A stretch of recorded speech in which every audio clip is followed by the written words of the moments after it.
Toronto, they're wearing Mamu jerseys. They're wearing Jamal Shed jerseys. They're wearing Quickly jerseys, Barnes jerseys, and they're on the road, and they're not afraid to stand up and make noise. I can only imagine what the game in Detroit is going to be like this year with both teams in the top four. That's always a bit of a border war. But and Darko talked about it, the spirit of the team, playing together. And I was speaking yesterday, and somebody came up to me and said, they got kind of a Blue Jays vibe to them, don't they? And I said, yeah, they do. They play for the guy beside them. They play together. And that's so important, that chemistry, to have it established. And so, regardless of what happens tonight, they will have had a successful road trip. They're going to come back 4-1 or 3-2.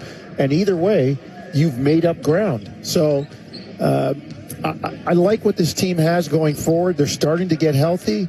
RJ Barrett's back in the lineup. We got an update on Pirtle. I think he's going to be ready to maybe start working out. That's just my guess. The fact that he's, looking at different things.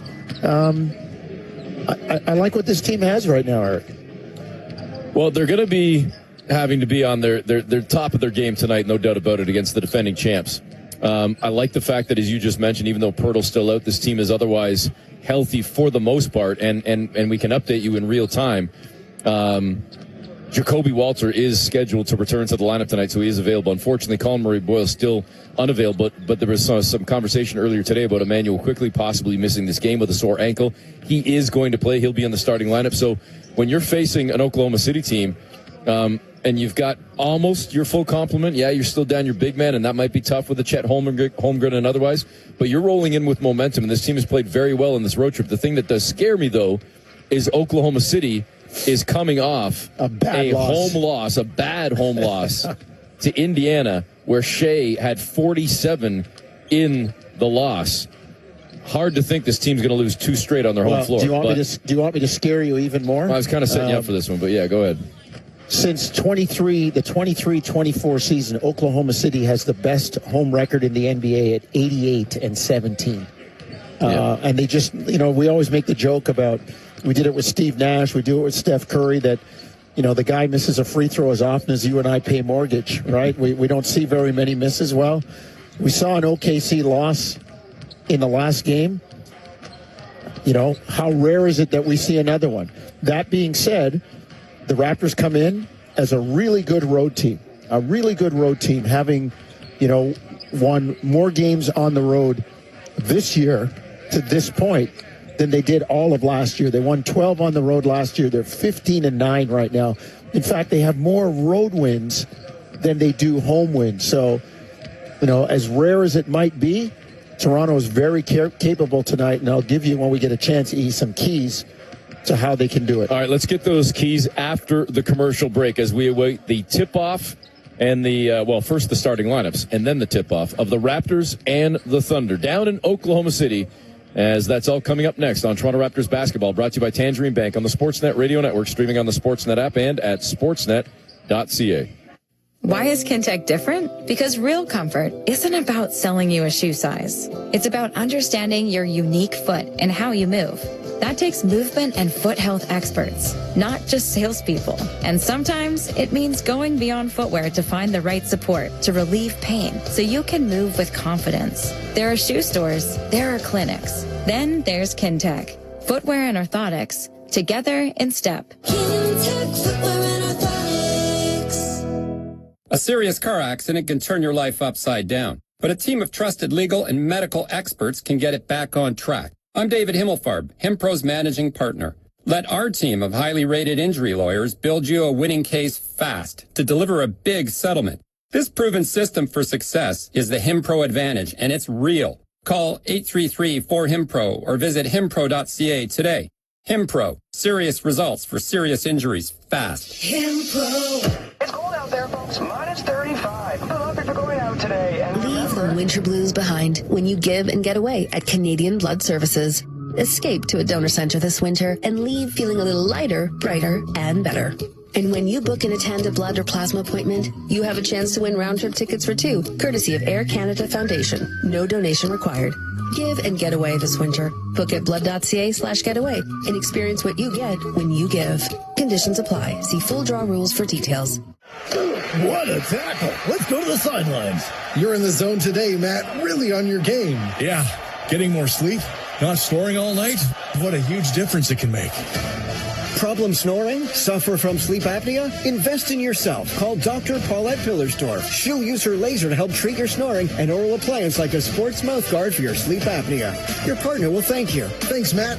Book your appointment with Dr. Paulette Pillersdorf. Call 647-243-2006.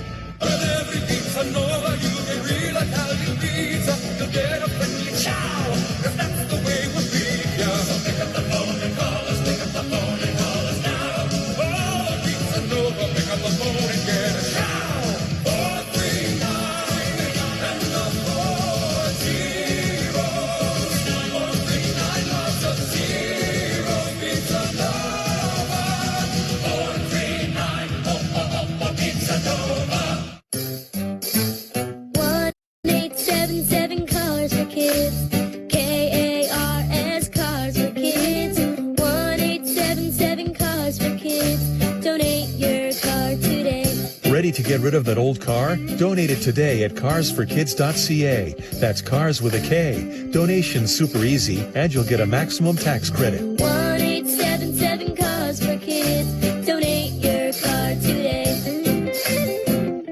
This is Toronto Raptors basketball on Sportsnet 590, The Fan. Welcome back, Eric Smith, Paul Jones with you. Tip-off of the Raptors and Thunders coming up in mere moments. But, Jonesy, going to hand it over to you for the keys to victory. Well, for one, Eric, we talked about the home loss by OKC the other day. So Toronto got to come out swinging, come out with a lot of energy. And listen, it's easy to be content right now. You know, you're 3-1 on the road trip. Like I said, you're going to come away with a winning road trip either way. 3-1, 3-2, but this is also a measuring stick, and it will show me some character. The last game of a 5-game trip where you've already been successful, how badly do you want it? So yeah. I would say the start and coming out of the gate is really important. Second of all, look after the other guys. You're not stopping that guy, Shai Gilgeous-Alexander, who's, you know, averaging 32 and change a game. You're not stopping him. But you can stop the other guys. You can make it difficult for Chet Holmgren, for Cason Wallace, for Lou Dort, for Jalen Williams, the other Jalen Williams from Arkansas, not the one from Santa Clara who's injured. And make it tough on those guys. Shai's going to get his, but you can win this game by stopping the other guys. And then lastly, I would say, Toronto, you've got to look after the ball. This team's defense is stifling. And if you're not looking after the ball, you're going to be in trouble. And just to piggyback the comment that Jones just made about Santa Clara, Jalen Williams not playing tonight, injured. Alex Caruso not available tonight either for the Oklahoma City Thunder. As we are just about set to go, Oklahoma City wearing the orange trimmed with the white and royal blue. The Raptors in their black uniform with the red lettering and the white striping. And we are underway with Oklahoma City controlling the opening tip. Chet Holmgren on the perimeter. Hands it off now to Wallace. Turns, fires, triple, no good. Raptors don't get to the rebound, though. Second chance opportunity as Dort gives it up to Shai. Gilgeous-Alexander out on the far side. Double teamed up top. Dort puts it on the floor, drives into the paint. And his running floater looked like it was blocked by Toronto, but they're going to have a late whistle and call a foul against the Raptors. And it's going to go on R.J. Barrett. Canadian on Canadian crime right there. Well, and funny, Dort's not a guy that generally puts it on the floor. He's a very content catch and shoot, spot up shooter. And I think that time he saw RJ, he said, well, I'm going to see if I can put it on the floor and get him to move his feet and maybe get a foul. So, like you said, Canadian on Canadian, maybe a little inside intel there helping Lou Dort. Scotty Barnes starting on SGA. I like the matchup. Size, height. Let's see if Scotty can do anything to slow Shai down. Dort hit the first, missed the second, 1 of 2 at the stripe. Oklahoma City leads 1-0 as the Raptors bring it across center court. Emmanuel quickly has it in his hands. Again, Murray Boyle's out with the thumb. Pirtle still missing time with the back. In fact, the Raptors made a statement about Pirtle earlier today. We will read it for you in a little bit. Quickly, near sideline, triple up and in, and the Raptors lead 3-1. That's a great kick out by Brandon Ingram. A tough catch amongst three defenders, and then finding quickly in the corner. Shea at the free throw line kicks it back out to Williams, driving toward the right block, off glass, missed the shot badly, tipped around into the hands of Barrett, and he'll come away. Push ahead to Mamukelashvili. Over on the far sideline, it's Ingram. Ingram at the elbow now, the far elbow, against Shea. See if he uses that length. Turns, fires, shoots it over Shea. Rim, glass, missed it. Chased down his own rebound. Went up for it, had it blocked, knocked away, but Toronto picks it up. Here's quickly, far side, running, floating, off glass. Kissed it in, 5-1 Toronto. Well, his three-point prowess had Chet Holmgren close out way out of control, and IQ able to put it on the floor. Thunder trailing by 4. Triple on the far wing. Dort took the shot, missed the shot, back rim into the hands of the Raptors. That's more his game. Here's quickly across center, out toward the far side. Now driving into the paint, stopped at the free throw line. Brings it back out toward the perimeter, passes to Ingram, back to Quick, now on the sideline. Now back up top to Ingram above the arc. On the floor, trying to go at Holmgren. Got into the paint, turns, fires on a fade, gets it to go from 12 feet. Brandon Ingram is terrific. He pulls up, and he's got that natural Fat Joe, the natural lean back on the jumper, and he's able to get it up over much taller people at times. Toronto leading 7-1, 2 minutes, 6 seconds into the ball game. Manuel quickly knocking a pass away intended for Chet Holmgren down near the baseline, so Oklahoma City will inbound the ball. 14 on the shot clock from the baseline far side. Wallace to do the honors. Looking for Shea, instead turns, fires to Williams, and Jalen Williams turns and fires from the right hash, about an 8-footer. It goes down. 7-3, Raptors leading by 4. Here's Barnes. Williams in front of him, gives it up to Ingram on the perimeter, turns straight away, triple for BI, no good. All Thunder on the glass. Ingram's been shooting the ball well from 3 in January, 43%. Shea gets into the lane just below the free throw line, and a short jumper, no good. That's normally money in the bank for Shea from 10 feet. Raptors dodge that bullet, still leading 7-3. Ingram way out on the far side, well above the arc on the wing. Now finds a cutter to Mamu. Went left to right with a pass in the paint to Scotty Barnes, who elevates, and I was waiting for the whistle, Jonesy. They didn't call it. They call a clean strip for the Thunder as Barnes comes away empty. The trailer, Jalen Williams, up top straight away, missed the triple. Raptors track down the rebound. Barnes ahead to Barrett, cross court, left to right. Here's RJ driving into the paint, into the chest of Wallace, turns, fires, missed the shot as he tried to go glass, but it ricochets off the rim. No good for RJ. Yeah, lost his legs a little bit. If he'd had a little bit more on that one, he could have got it to the glass. 3:20 into the ball game. Raptors still leading 7-3. Shea attracts 3 defenders, kicks into the near corner, and Dort wide open by 20 feet, knocks down the triple. Well, Shea attracts that attention in the lane, and like I said, that's Dort's game. He's going to spot up and work the catch and shoot part. 7-6 Raptors. Barnes far side triple, and it's an air ball. Oof. Scotty Barnes missing badly from the far side, and he had a pretty good look. Yeah, good look, and relatively wide open by NBA standards. So the Raptors leading by 1. 7-6 is the score. Approaching 4 minutes gone by, and Shea just telegraphed a pass that was an easy pickoff for Mamu, and here come the Raptors off the turnover by Gilgeous-Alexander. B.I. near elbow. Elevates, missed the shot.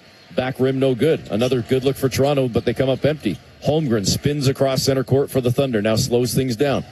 Finds Williams over to Gilgeous-Alexander. Where's that blue number 2 on the back of that orange jersey? One-on-one against Quickly right now. Went left, spins right, dances into the lane, lays it up and in. Fantastic footwork by Gilgeous-Alexander, giving Oklahoma City an 8-7 lead, and they are on a 7-0 run. Well, Toronto just a little bit slow in shrinking the floor and collapsing in the lane. I mean, the last time we saw Shea had 3 bodies around him and he kicked it to Dort. That time he was able to play one-on-one. Mamu couldn't quite get over. Scotty couldn't quite get over. And all of a sudden now, you've got Gilgeous-Alexander getting to the bucket for an easy layup. 7:50 to go in the opening quarter. The Thunder have their first lead of the game. 8-7 is the score. You're listening to Toronto Raptors basketball, brought to you by Tangerine Bank on the Sportsnet Radio Network, streaming on the Sportsnet app and at sportsnet.ca. Hey, Raptor fans.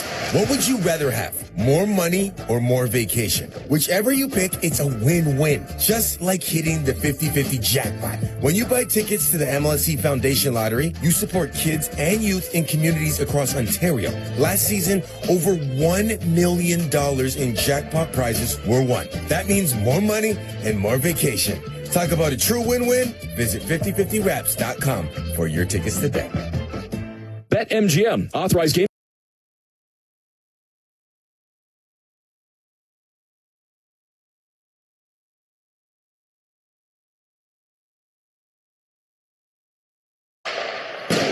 First time ever. Hockey's greatest players come off the rafters and onto your cap with ZippyBack.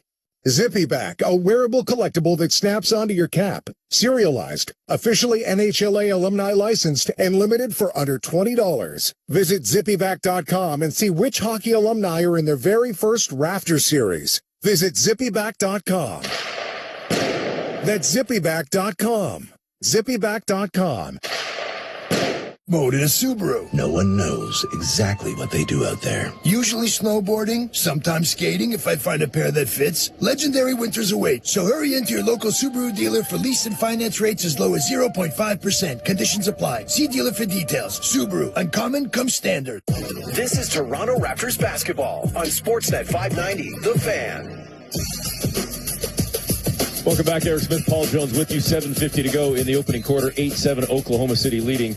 Folks, this is certainly a news story, a political story, but it has impacted the world of sports as well across the National Basketball Association, specifically in Minneapolis and with the Minnesota Timberwolves and a game that they had scheduled against the Golden State Warriors that was pushed to today.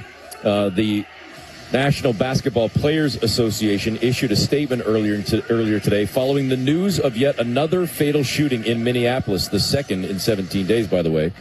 A city that has been on the forefront of the fight against injustices. NBA players can no longer remain silent. Now, more than ever, we must defend the right to freedom of speech and stand in solidarity with the people in Minnesota protesting and risking their lives to demand justice. The fraternity of NBA players, like the United States itself, is a community enriched by its global citizens, and we refuse to let the flames of division threaten the civil liberties that are meant to protect us all. The NBPA and its members extend our deepest condolences to the families of Alex Preddy, that was the gentleman that was shot and killed yesterday, and Renee Good, just as our thoughts remain focused on the safety and well-being of all the members of our community. Again, that's from the National Basketball Players Association. Our colleague Michael Grange had a chance to catch up with Raptors player rep and PA VP Garrett Temple. I will read you a statement from Temple in a couple of moments as well, as the Raptors come out of the timeout and get a soft one-hand floater in the lane. Good for Jamal Shedd. Raptors leading 9-8. You know, people always say, well, you know, you got to keep politics and sports separated. You can't, because sports is part of life, as are the politics of life. We've had boycotts in Olympics for political reasons. We've had, the Cold War extend to parts of sports back in the day. There's just no way to separate them. And I tip my hat to the NBA players for making a statement and using their forum, using their platform to try and help move things forward, to get things in one accord.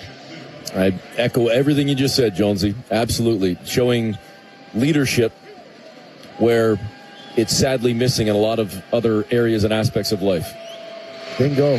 Chet Holmgren with a short jumper in the lane, putting Oklahoma City back on top, 10-9. Raptors come back the other way, and they get aggressive in trying to get to the 10. Mamukelashvili fouled, and he steps to the stripe and unfortunately misses the first free throw. So it still stays at 10-9 with Oklahoma City leading the Raptors by one. Second free throw up, and it rolls out. So 0 for 2 at the stripe for Mamu, as the Raptors still trail by one. Again, I will read that statement from Garrett Temple in a couple of moments.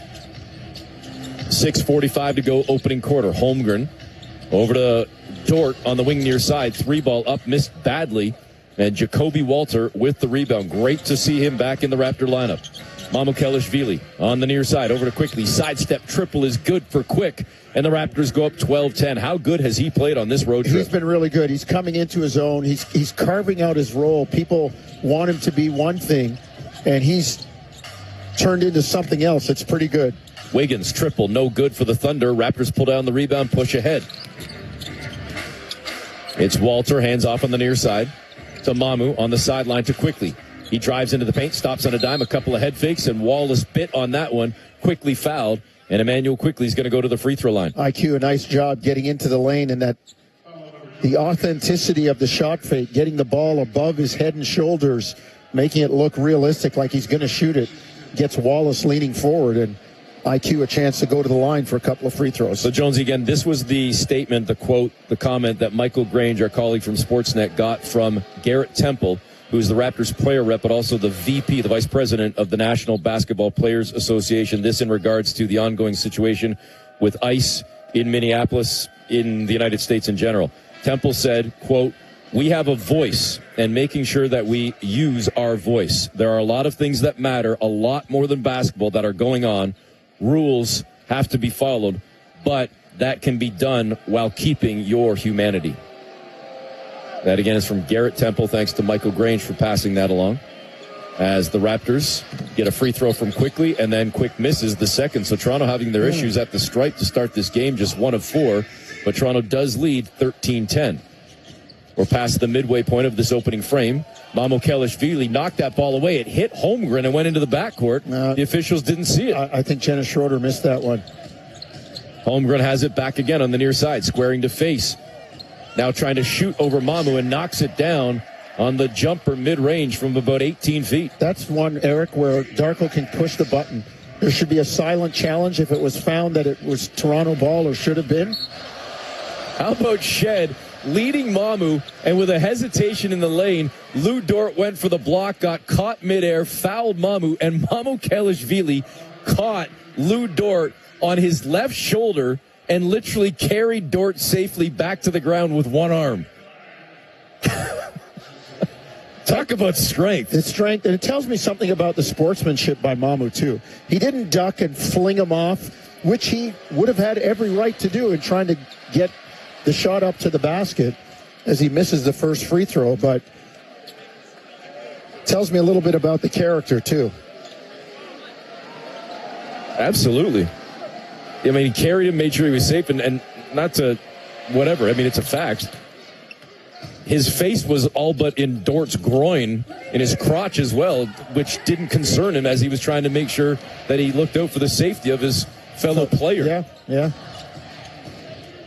So Mamu knocks down the free throw on the second one, at least, goes 1 of 2 at the stripe, back the other way. We get a triple for Dort. That's too easy. I know he's a catch-and-shoot guy, but you've got to put him under a little bit of duress, maybe make him put it on the floor once, just disrupt his rhythm. Ingram at the free throw line, now at the near elbow.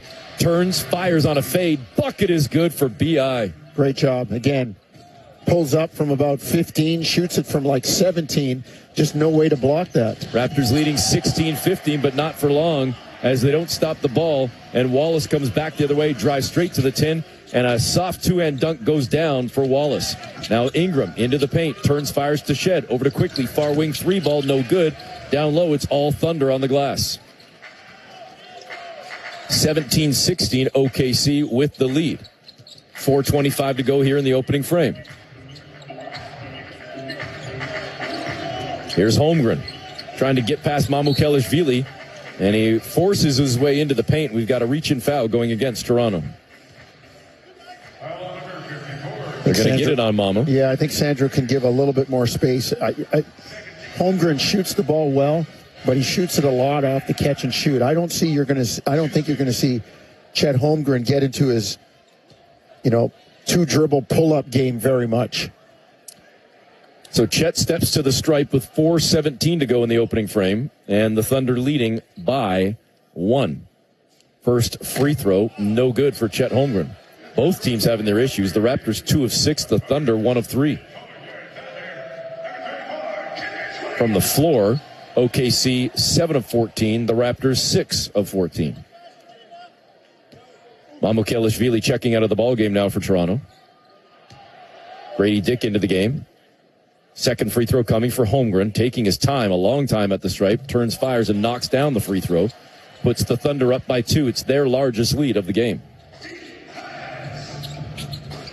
Jamal Shed brings it across center for the Raptors, over on the sideline, far side.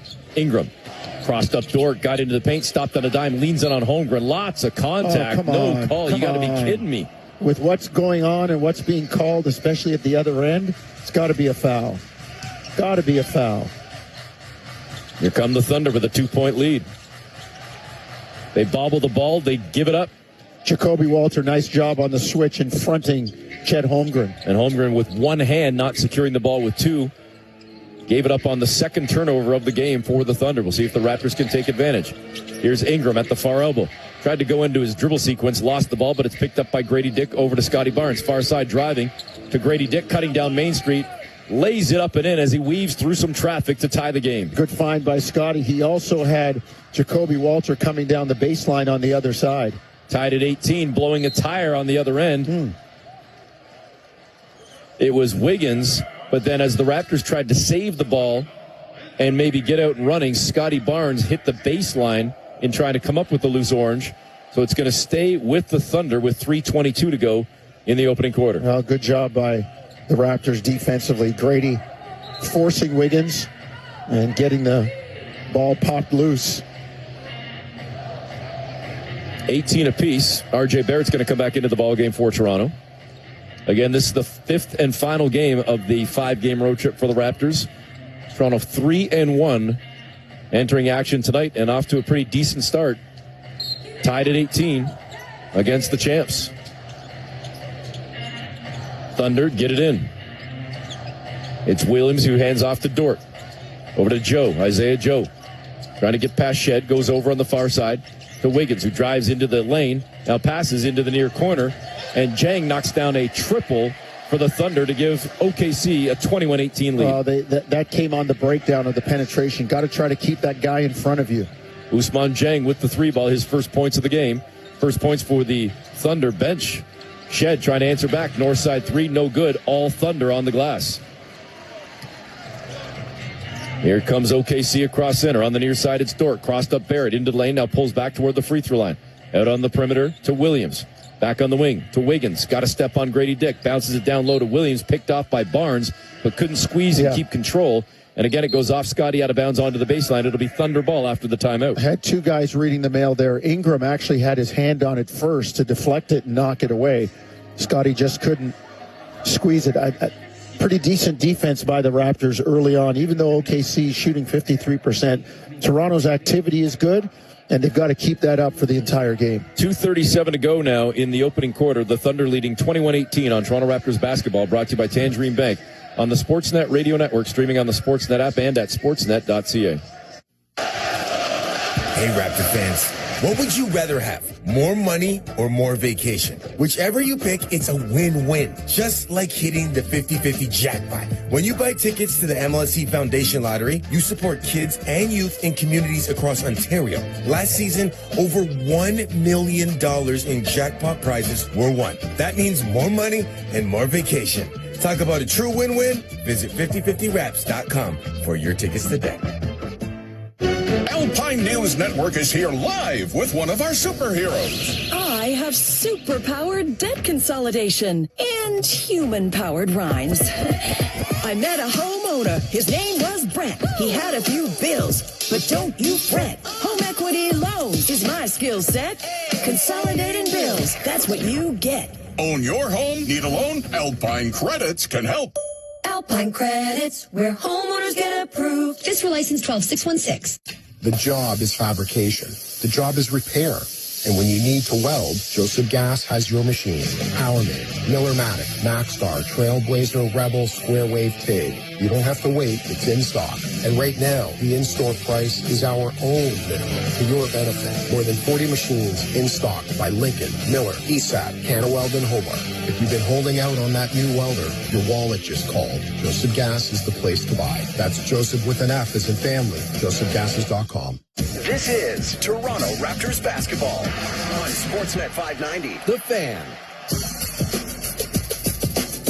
Welcome back, Eric Smith, Paul Jones with you. First quarter action. Raptors trailing the Thunder 21-18. Toronto had an early 6-point lead on a 7-1 start to this ball game. Thunder came back with 7 straight to go up 8-7. It's kind of been nip and tuck back and forth since then with, again, 2:37 to go in the opening frame. It's a 3-point lead for the defending champs. Lots of snow in southern Ontario in the GTA. They did get snow in Oklahoma City as well, quite a bit of it. And there were 2 other postponed games around the NBA earlier today. So the weather having a massive impact on the NBA today. And heck, I don't know if folks saw the first game in the National Football League with the Patriots advancing to the Super Bowl in an ugly game, a victory over the Broncos. But the fourth quarter especially, a lot of the second half, but definitely the fourth quarter, the weather got real bad in Denver, Colorado as well. So, folks, again, I say it, if you're out there listening to us right now in your car or out shoveling or wherever you may be tuned in, stay safe. Sounds like most of the school boards have already canceled school for tomorrow, so the kids enjoy the snow day. Whatever you're going to do, outside, inside, watching movies, take that extra day, have your fun, and just be safe. Oklahoma City with a triple far wing, no good for Williams. Raptors snag the rebound, they'll bring it across center. Here's Jamal Shed going at Shea into the paint. Now back out on the perimeter to Grady Dick.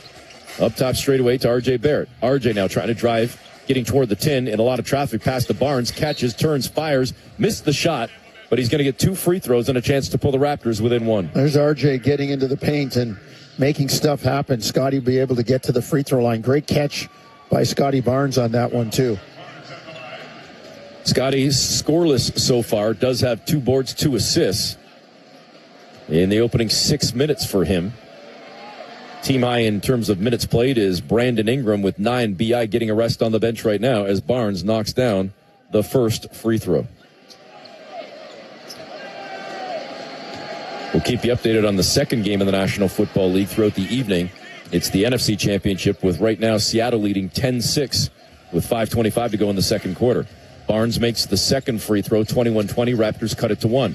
Out on the wing, far side, good look at a 3-ball, no good. Isaiah Joe missed. Raptors with the rebound, a chance to snag the lead. Grady Dick ahead to Shed, back to Grady.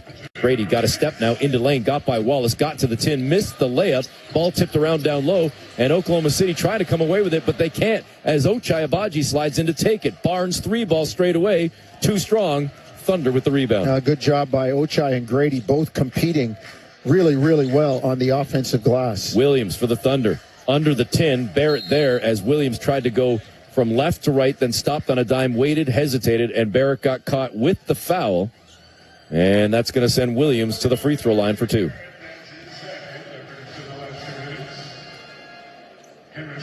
So Kenrich Williams going to the free throw line. Scoreless off the bench in a couple of minutes with his Thunder leading 21-20, 1:39 to go in this first quarter. Williams, first free throw is up and in. Hasn't been there many times so far this season. 8 of 17 on the year at the stripe. Now 9 of 18. By my bad math, even I can tell you that's 50%. So let's see what he does with this one right here. Second one is clean.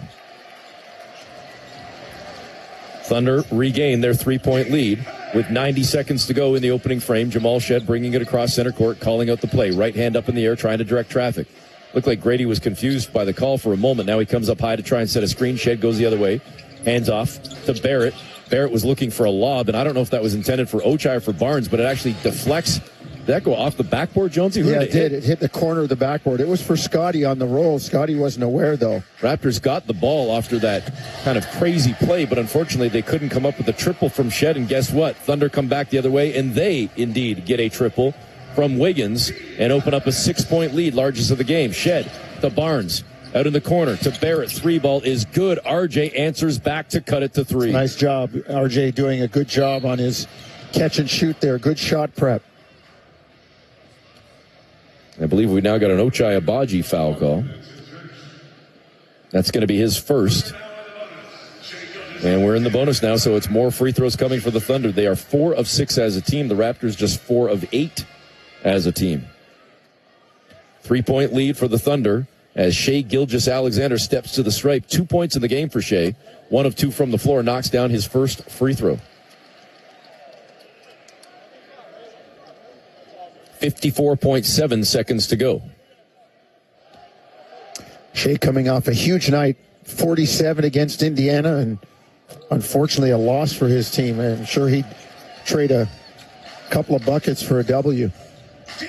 Knocks down the second free throw. 5-point lead for the Thunder. Raptors running offense. Barrett toward the far elbow. Crossed up Williams, got into the paint, stopped on a dime, tried to go off glass, and Shot a little too strong, and it rolled off the rim. No good. He got good position. Used his body well down there. Here comes Shea. Far elbow. Elevates over Shed. Knocks down the jumper. 7-point lead for the Thunder. Oh, Shea so efficient, so good in the mid-range. After a bit of a slow start for the Thunder in this frame, they've now got a 30-point quarter, and they're shooting 53%. Raptors do get a deuce back as Jamal Shed gets into the lane, picks up an errant ball, and knocks down a soft jumper from 10 feet. Shed off the bench now, 4 points in the ball game for the Raptors. Leading scorer in the second unit. Top scorer overall in the ball game is Emmanuel Quickley with 9. He's on the bench. Raptors trailing by 5. Last shot time for the Thunder. There's about a 2-second differential. Shot clock, game clock. Wiggins faked the pass, drives into the paint, now gives it up to Williams on the near sideline. Kenrich Williams misses the triple. Barnes has it, and Toronto won't get off a shot before the end of the frame. They will head to the second quarter down by 5. Down 5, only shooting 39%. Actually have more field goal attempts than OKC, out-rebounding OKC. Yeah, there's a deficit, but there are some really good signs there if you're Toronto. They've done a good job protecting the ball, only 1 turnover. So, promising quarter. Just got to make a few more shots. 30-25, the Raptors down by 5. With the second quarter coming up next on Toronto Raptors basketball, brought to you by Tangerine Bank on the Sportsnet Radio Network, streaming on the Sportsnet app and at sportsnet.ca.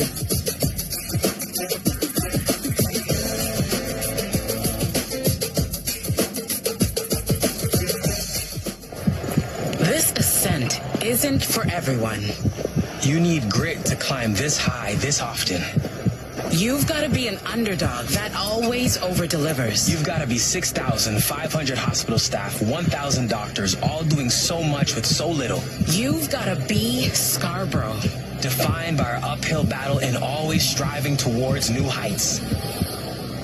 And you can help us keep climbing. Donate at lovescarborough.ca. Heard of Uline? You know, the have-it-all in stock, ready to deliver shipping and industrial supply specialists. The company that does things for you that are unheard of, like keeping 41,000 items in stock in our own warehouses. With customer service reps on the line to get you what you need, when you need it, 24/7, 365, every time. Maybe you heard it here first. Want to hear more? Visit uline.ca. ULINE, your shipping and industrial supply specialists. Was vinyl. Now Streaming. Was fidget spinners. Now AI slop. Was Botox. Now Brazilian butt lifts. Was going outside. Now doom scrolling. Was all you can eat boneless chicken for $19.99. Now all you can eat boneless chicken for just $17.99. All you can eat boneless chicken at the new low price of just $17.99. Only at St. Louis Bar and Grill. Dine in only for a limited time. You are welcome. This is Toronto Raptors basketball on Sportsnet 590, The Fan. Welcome back. Eric Smith, Paul Jones with you, getting set to start the second quarter. 30-25. The Raptors with a 5-point deficit as they get set to start this frame. Emmanuel Quickley back out on the floor with the team high, game high, 9 points on 3 of 4 shooting. He'll be out there with Barnes Barrett, Walter, and Grady Dick. Other than a couple of free throws and some misses, the Raptors have played really well. It's been a good quarter. And like I said, I'm looking at the character. 5th game on a road trip, 8 days. Walter, far wing, triple no good. Rebound tracked down by Quickley into the near corner. Wide open, Grady Dick. 3 ball is good. Toronto trails by 2. Grady took his time, measured that one. Did not look like he was in a hurry. Had a wide open look and buried it. 30-28, 30 seconds into the second quarter. Wallace up top to Williams. Williams looking for Shea, cutting baseline. Tried to go up and under, blocked by Barnes. Great job defensively. Here come the Raptors. Walter on the block near side to Barrett. Trying to get into the lane. Shoots over Wallace. Gets it to go. We're tied at 30. Money in the bank. Yeah, great job by RJ. Had the size and just took his time and walked him into the post. Wallace up top to Williams. Now Joe with it. Hands off. Isaiah Joe. And that's Barnheiser that misses the shot on a bit of a floater, a step back from 15 feet. No good. Barrett, far corner to Walter. Walter driving into the paint on the near side now to Quickley. He drives in, stops, went to his left, turns to his right, cut off by Joe, back out on the perimeter. Walter, 3-ball contested, no good as Shea got out there to affect the release of Jacoby Walter. Jacoby, a pretty good catch and shoot. That time he didn't seem to have his balance, and he's still just getting back into the lineup. Walter knocking the ball away from Shea, who now drives on the near side, gets to the baseline, tried to go up and under and split 2 defenders. He's hit midair, falls to the floor, and he's going to be gifted a couple of free throws with 10:21 to go in the second quarter in a game that's locked at 30. On the BetMGM out-of-town scoreboard, the fast break scoreboard, BetMGM, authorized gaming partner of the NBA, the Los Angeles Rams just got a touchdown. I believe it was Kyron Williams. Yeah, it was. 13-10, Rams leading now with under 2 minutes to go in the first half against the Seahawks. First free throw good for Gilgeous-Alexander, 31-30. Thunder lead by 1. Shea averaging over 32 points per game this season, second in the NBA in scoring. Knocks down the second free throw, puts the Thunder up by 2. Quickly, over to Dick on the wing near side. Up top, straight away. OKC in zone. In the middle of the zone, there's Barnes at the free throw line. Nice job with the pass on the cut on the baseline. R.J. Barrett ties the game at 32. The zone really isn't that hard to break. I mean, you get the ball into the middle, then you can spray it out or dump it down inside. Great job that time. Shea cut off near the near elbow. Now gets it back as he's out on the perimeter. 3-ball up, no good for Gilgeous-Alexander. Raptors with the rebound. Barnes fires ahead, and a great job leaking behind the defense, Grady Dick, but he bobbled the ball on the baseline and turns it over. Tough break for T.O. Grady just has to catch it. Again, it looked like he wanted to do something with it too quickly. You're wide open under there. Secure it first. Wallace out on the perimeter to Joe near side, drives into the paint, kicks back out to Wallace on the perimeter, left that one short. Barrett got a hand on it, couldn't squeeze. Got pushed in the back. Yeah, Barnheiser picked it up, and he's got it back right now. Gets into the paint, had the ball knocked away by Barrett, and it goes off. Yes, OKC onto the baseline. It's Toronto ball. Well, they let 2 fouls go because RJ got the break on a reach in there, but that's the one that they owed him from the earlier part of the possession. Locked at 32, Raptors looking for the lead. Barrett in the lane, contact, no call as his shot rolls off the rim into the hands of the Thunder. Raptors have out-rebounded the Thunder 17-14, but they had just got a big one right there, OKC. Thunder come back the other way. Isaiah Joe with a missed triple. Raptors off the glass, down the floor, up and under on a reverse layup. No good, but fouled. Jacoby Walter going to go to the free throw line. Really good, unselfish basketball. The rebound, 2 dribbles in the back court, nothing in the front court, and they end up with a couple of free throws. So again, we're locked at 32 as Jacoby Walter is going to go to the free throw line right here. Great to see him back in the lineup, finally returning for Toronto. Jacoby Walter, scoreless in the ball game in 7 minutes, does have 1 rebound. As Walter, wearing that red and white 14 on his black jersey, puts up the first free throw and knocks it down. Brandon Ingram going to check back into the ball game. Jacoby Walter, having missed the last 7 games with a hip injury, returning tonight for T.O., still playing without Colin Murray-Boyles and Jakob Poeltl. Second free throw rattles around, goes down for Walter, and the Raptors lead 34-32. Wallace across center for OKC. Doing a good job. Just hang with them, and then you always try to lean them out at the end. Right under the 10, a lot of traffic. Barnes got a hand in there, but Wallace, they say, was fouled by Scotty, and now they're going to send Cason Wallace to the free throw line.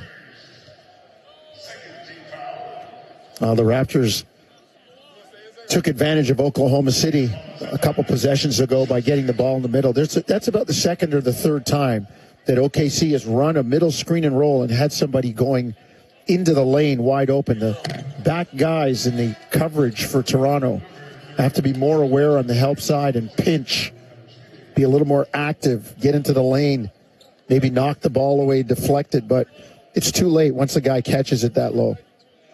Wallace missing the first free throw, so the Raptor lead stays at 2 right now, 34-32.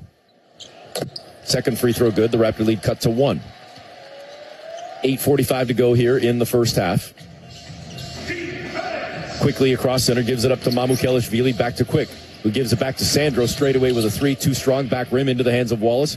Quickly gets it ahead to Shea Gilgeous-Alexander across center. Shea with Grady Dick in front of him. Crossed up Grady into the paint. Now whips it to Dort in the near corner. Over to Joe on the wing. Isaiah Joe. 3-ball is clean. Thunder lead by 2. Shea started all of that. He won't get an assist, but he does get the hockey assist on the penetration. Ingram at center court. Now driving toward the near elbow. Grady Dick along the baseline. Catches the pass, bobbled it, got it back, gives it up to B.I. Driving near side, went right, spins left, turns, fires. Bucket is good. Man, what a sequence for B.I. And just the size. I mean, the sheer size and length. Ingram 6'8" with that long wingspan. Lou Dort 6'4". Not quite the ability to stay with him. Gilgeous-Alexander gave it up to Williams, back out on the perimeter. On the far wing this time, Joe couldn't come up with a triple. And the Raptors with the rebound. They will come across center, tied at 36. Far sideline, Ingram. Dort in front of him. B.I. up top to Quickly. Well above the arc. Calls for a screen. Mamu comes to set it. Quickly goes around it on the right side. Bounce pass to a cutting Mamu in the paint. Down low in traffic to Ochai Agbaji, who's fouled. And Ochai's going to go to the stripe. Nice heads-up play there by Sandro. Sandro's very good quarterbacking in the short roll when they play screen and roll in the middle. And he'll stop at the nail or the broken circle. He does a nice job with his decision-making. Tied at 36, 7:28 to go in the first half. Ochai Agbaji heads to the free throw line, scoreless in the ballgame in 4 minutes of action.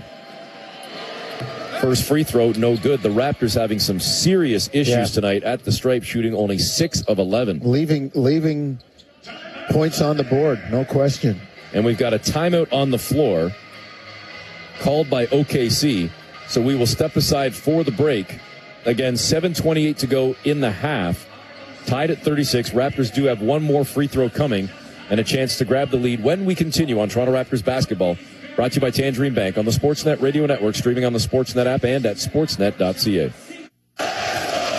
Hey, Raptor fans, what would you rather have? More money or more vacation? Whichever you pick, it's a win-win. Just like hitting the 50-50 jackpot. When you buy tickets to the MLSE Foundation Lottery, you support kids and youth in communities across Ontario. Last season, over $1 million in jackpot prizes were won. That means more money and more vacation. Talk about a true win-win? Visit 5050raps.com for your tickets today.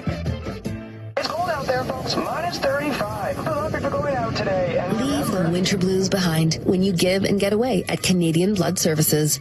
Escape to a donor center this winter and leave feeling a little lighter, brighter, and better. And when you book an Atanda blood or plasma appointment, you have a chance to win round-trip tickets for 2, courtesy of Air Canada Foundation. No donation required. Give and get away this winter. Book at blood.ca/getaway and experience what you get when you give. Conditions apply. See full draw rules for details. First time ever, hockey's greatest players come off the rafters and onto your cap with Zippy Back. Zippy Back, a wearable collectible that snaps onto your cap. Serialized, officially NHL Alumni Association licensed, and limited for under $20. Visit zippyback.com and see which hockey alumni are in their very first Rafter series. Visit zippyback.com. That's zippyback.com. zippyback.com. This is Toronto Raptors basketball on Sportsnet 590, The Fan. Welcome back. Eric Smith, Paul Jones with you. 36 apiece. Thunder and Raptors all tied up. And OKC has plummeted from the floor, Jonesy, in this quarter. I don't have the exact numbers for you, but Oklahoma City earlier in the ballgame was shooting 53%, and they have nosedived in the opening 4 or 5 minutes of this quarter, 4.5 minutes to be exact, down to 40%. Shooting 11 of 27. The Raptors 13 of 31. And Toronto would probably have at least a 2, 3, 4 point lead right now if they could take care of business at the stripe. Again, shooting just 6 of 11. They've got one more free throw coming right here in mere moments for Ochai Agbaji, and it would give Toronto a chance to snag the lead at 37-36. We'll see if Ochai can do so. Yeah, he gave him some good minutes when they had all those people injured, and he's a valuable rotation player, a good role player offensively. And I think, they look at Ochai and say, hey, give us some defense. No score on either side in double figures yet, as Abaji does indeed knock down the second free throw, gives Toronto a 1-point lead. About a minute 20 away from being at the midway point of this second quarter. And as the Thunder bring the ball across center court, we've got a foul away from the ball. The Raptor bench didn't like it. They're going to get it on Ochai Abaji. That's his second. As the Thunder will inbound from the far side. Darko Rajakovic did not like that call. As I said, the bench reacting. And he's kind of in the ear right now of Carl Lane, trying to get an explanation as to why that whistle was blown. Carl Lane, Brent Barnaky, and Jenna Schroeder. J.R. Manitat, our producer, coming through with the numbers. This quarter, Oklahoma City 3 for 11. Now that would serve to give you that precipitous drop, Mr. Smith. Well, and Jonesy, I think you might have been looking at the wrong one, because I've got them at 1 of 7. Oh, okay. Maybe I was looking at the wrong stat sheet. 37-36, Raptors still leading by 1 as Emmanuel quickly comes up with a steal, forces the turnover against the Thunder. And as the Raptors come down the floor, we got a foul coming in against Oklahoma City. Who are they? Joe? And Mamu Kelishvili is going to head to the free throw line. Yeah, no, you're right, Eric. I was looking at the Raptor numbers, comparing them to Oklahoma City first quarter. So you're right. It's been good defense by Toronto. And remember, one of my keys was Shea's going to get his. He's got 8. You got to hang on to the rest of the guys. Yep. And for the most part, they've done a decent job with that. Well, to your point about the defense, 2 turnovers in the first quarter for the Thunder, 2 turnovers, already in the opening 5 minutes of this second quarter. So the Raptors cranking up a little more pressure as they just double-team Shea right now. He passes out of it. 3-ball for Dort is good on the wing near side, and that ties the ball game at 39. So Mamu took care of business at the line, gave the Raptors a 3-point lead, but that was just erased on the Lou Dort 3. Well, Mamu was in peril there. He had 2 guys, both pretty decent 3-point shooters, Dort and Kenrich Williams, to worry about. Quickly misses the jumper, 12 feet far side. Thunder back the other way. Isaiah Joe no good on a 3-ball. Raptors get on the glass. They've got the ball across center. Mamu over on the far side to B.I. driving. Stops on a dime and curls a finger roll up and in right into the chest and chin of Shea. Well, that's where you don't gamble. Dort gambles and B.I. into the lane. Got away with the walk, but if you're a Raptor fan, you'll take it. 41-39, Toronto by 2. Wallace was looking down low for Kenrich Williams, taken away by the Raptors. Another OKC turnover. On the near side, it's Ingram. B.I. with Wallace on his left hip. Getting down toward the block. Gets to the baseline. Jumper up and in. That is easy money for Ingram. You just heard me walk him down. As soon as Grady and Mamu realized, and they cleared out and took their men with them. That's easy money for Brandon Ingram. Ingram's got 10. To lead all Raptor scores, 10 for Dort. Here's Shea. Driving, attracts defenders, kicks to Dort. 13 for the Canadian as he rips the triple from the near corner. And the Raptor lead is cut to 1. Well, you're going to have to do something about him. Either that or hope that he comes back to the pack. He's only a 34% shooter, but tonight from 3, he's 4 of 6. Mamu Kelishvili spinning, firing far side. No good. Raptors, though, getting hands on the ball, can't squeeze and keep it. And coming away with it is Dort, driving toward the 10, finding the cut. Kenrich Williams, 2-hand flush. Raptors got caught, and OKC takes the 1-point lead. Well, Dort did a nice job with the penetration, but that's where you stay with him. And one guy, you don't have to flood to the hoop on Lou Dort. 2 guys went, and he was able to kick it back. And the other guys also have to be aware, hustling back and picking up any loose strays that might be trailing. 4:52 to go in the first half. Raptors trailing 44-43. It's Toronto Raptors basketball, brought to you by Tangerine Bank on the Sportsnet Radio Network, streaming on the Sportsnet app and at sportsnet.ca. At Tangerine, we know you can never be too invested in your team. So go ahead, keep yelling swish whenever you send a money transfer. Make your email signature ball is life and actually mean it. Because when you've been ranked number 1 in client satisfaction among mid-sized personal banks for 14 years straight, you know you can never be too invested in your team. Tangerine, the official bank of the Toronto Raptors and their fans. For JD Power 2012 to 2025, Canada Retail Banking Satisfaction Studies Award information, visit jdpower.com/awards for more details. Subway is the official sponsor of Everyday Athletes, proudly supporting those daily wins like the Mad Dash bus catch, the Office Flex standing desk, and the Grind Time stair climb.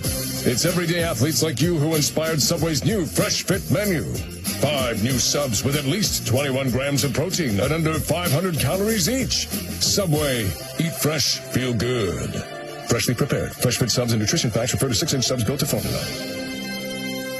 The legendary Yeti thrives in cold environments. Just like my Subaru, all-wheel drive is like having an extra pair of Yeti legs. The Yeti's natural habitat is in colder climates, but it's been spotted all over Canada. Just like Subaru, we go everywhere, enjoying winter with the little ones. They grow up so fast. Legendary winters await, so hurry into your local Subaru dealer for lease and finance rates as low as 0.5%. Conditions apply. See dealer for details. Subaru, uncommon comes standard. This is Toronto Raptors basketball on Sportsnet 590, The Fan. Welcome back, Eric Smith, Paul Jones with you. First half, Raptors trailing 44-43. There's 4:52 to go in the second quarter. Been a back-and-forth affair in this ball game. Raptors had an early 6-point lead. Thunder had a 7-point lead at one point. But otherwise, it's kind of been, you take the lead, I take the lead. You take the lead, I take the lead, back and forth. And that has certainly continued over the last few possessions, with now the Thunder going on top by 1. Well, Raptors are acquitting themselves very well early on here. The shooting percentages, they've done a nice job bringing OKC back to the pack a little bit. Haven't touched wood for Toronto, haven't turned it over much. And that's big because Oklahoma City, number 1 in the NBA in points off turnovers at 24 a game. They don't have any right now. And I think that's one of the main reasons why Toronto is right where they are in this game.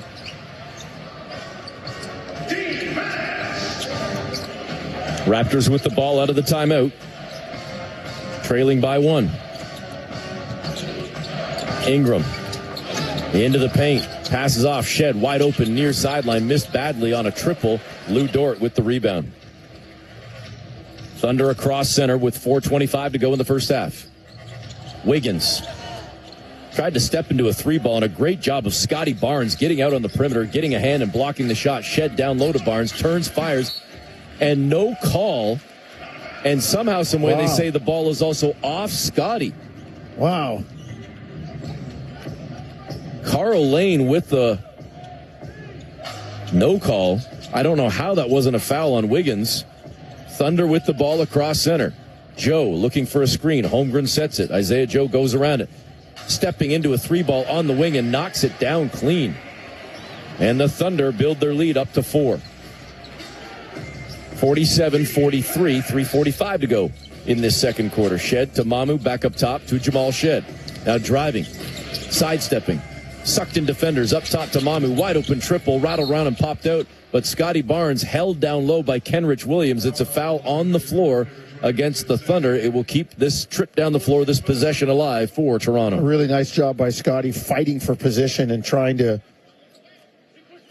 get to the offensive glass. Raptors have done a nice job with 4 offensive rebounds. I don't know if you could hear on our courtside microphones, Kenrich Williams sounding like 2 young siblings battling and arguing. He pushed me first, though.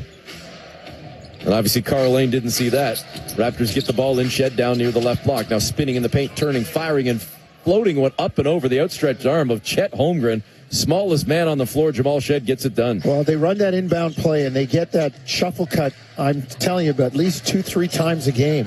Wiggins down low to Williams, who lays it up and in. Tough pass and a lot of traffic, and the Thunder get the deuce. Lead goes back up to 4. Here's Barnes. Quarterbacking from straight away. Couple of feet above the arc. Goes over on the far side to Ingram. Looks like B.I.'s looking for a screen. Mamu comes and sets it. Now Ingram driving toward the far side. Cut off. Spins, fires. Mid-range J. Left short. Tipped down low by Sandro. Ball deflects out toward center court. Picked up by Barnes on the wing. Near side to Shed. 3-ball. No good. Rebound in the near corner. Battling for it is Williams and Walter. and Williams throws it off Jacoby, out of bounds. It'll be Thunderball. Jamal with a really good look.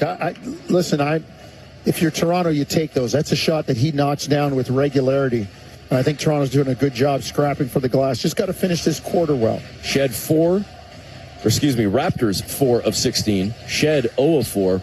When I talk about the three-point shooting, Williams over to Holmgren on the far sideline in front of the Raptor bench. Now more toward out on the wing.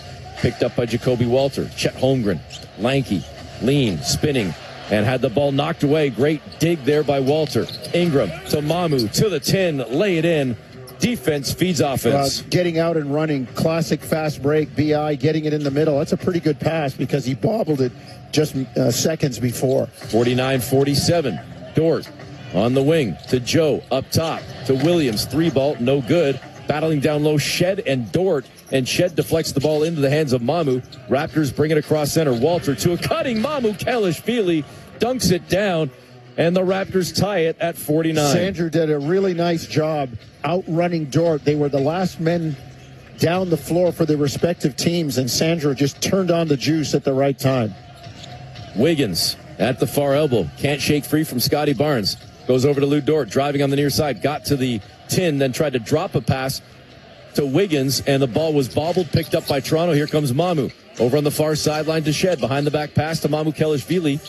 To a cutting Barnes. For the left block, turns, fires. Too strong off glass, missed it. Scotty tonight, 0 of 4, only 2 points.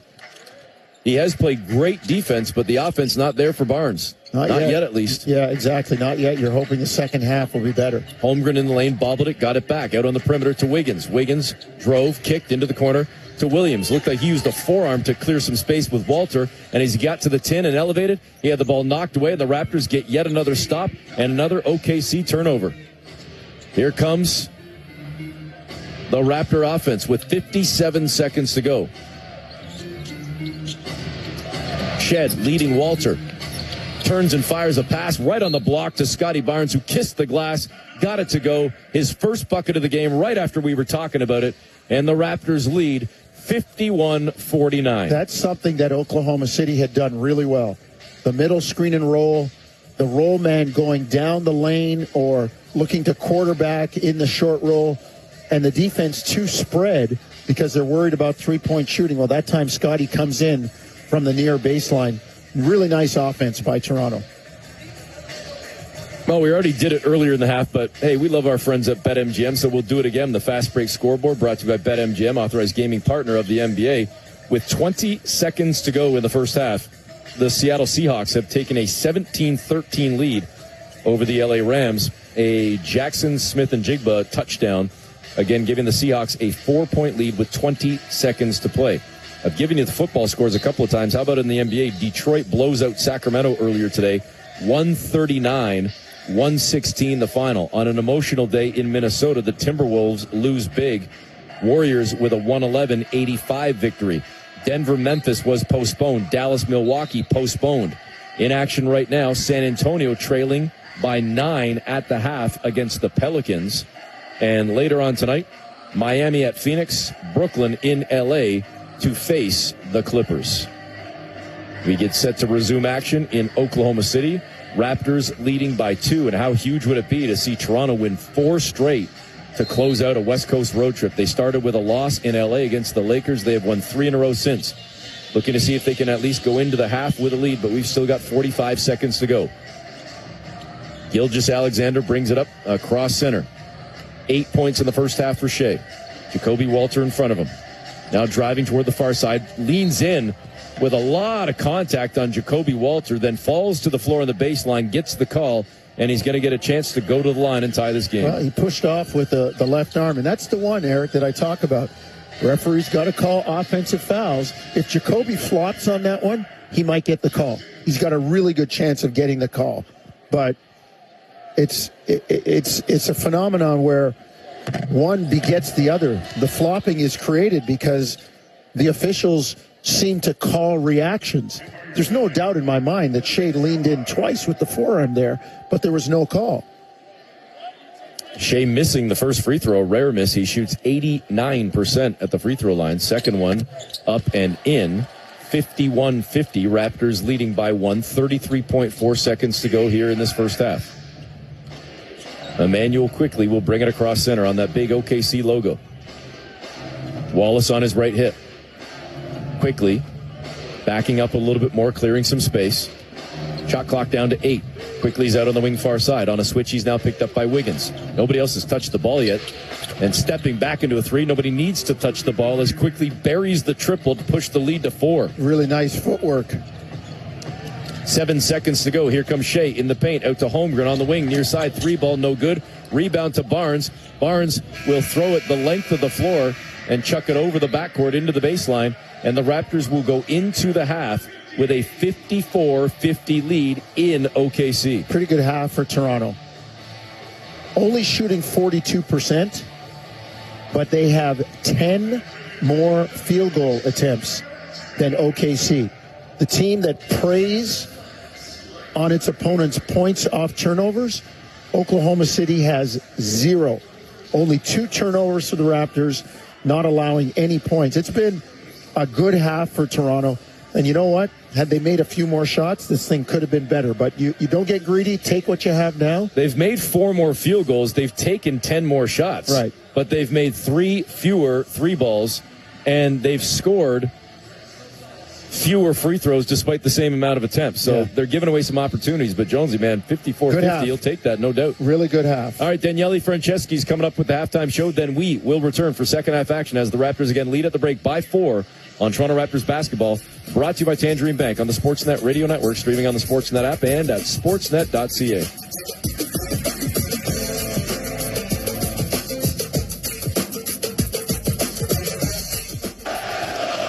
Hey, Raptor fans, what would you rather have? More money or more vacation? Whichever you pick, it's a win-win. Just like hitting the 50-50 jackpot. When you buy tickets to the MLSE Foundation Lottery, you support kids and youth in communities across Ontario. Last season, over $1 million in jackpot prizes were won. That means more money and more vacation. Talk about a true win-win? Visit 5050raps.com for your tickets today. BetMGM, authorized gaming partner of the NBA, has your back all season long. Basketball fans can place live bets, create same-game parlays, take player props on their favorite players, and bet on the NBA championship. BetMGM.com for terms and conditions. 19 plus to wager. Ontario only. Please play responsibly. If you have questions or concerns about your gambling or that of someone close to you, please contact Connex Ontario at 1-866-531-2600 to speak to an advisor free of charge. BetMGM operates pursuant to an operating agreement with iGaming Ontario. A serious car accident can turn your life upside down, but a team of trusted legal and medical experts can get it back on track. I'm David Himmelfarb, HimPro's managing partner. Let our team of highly rated injury lawyers build you a winning case fast to deliver a big settlement. This proven system for success is the HimPro Advantage, and it's real. Call 833-4HIMPRO or visit himpro.ca today. HimPro, serious results for serious injuries fast. HimPro. 1-877 Cars for Kids. K-A-R-S Cars for Kids. 1-877 Cars for Kids. Donate your car today. Call 1-877-CARS-FOR-KIDS to reach a friendly live agent. Donation's super easy, and your car can be picked up as soon as tomorrow. Call us now and get a maximum tax credit. Donate your car today. This is Toronto Raptors basketball on Sportsnet 590, The Fan.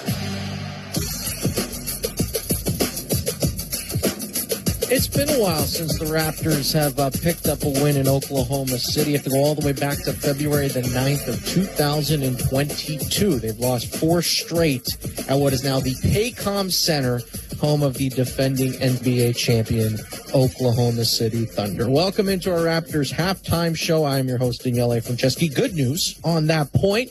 Raptors up 4 as we sit here at the half, 54-50, Toronto in front. Nice little flurry to finish the second quarter and to take that 4-point lead into the locker room.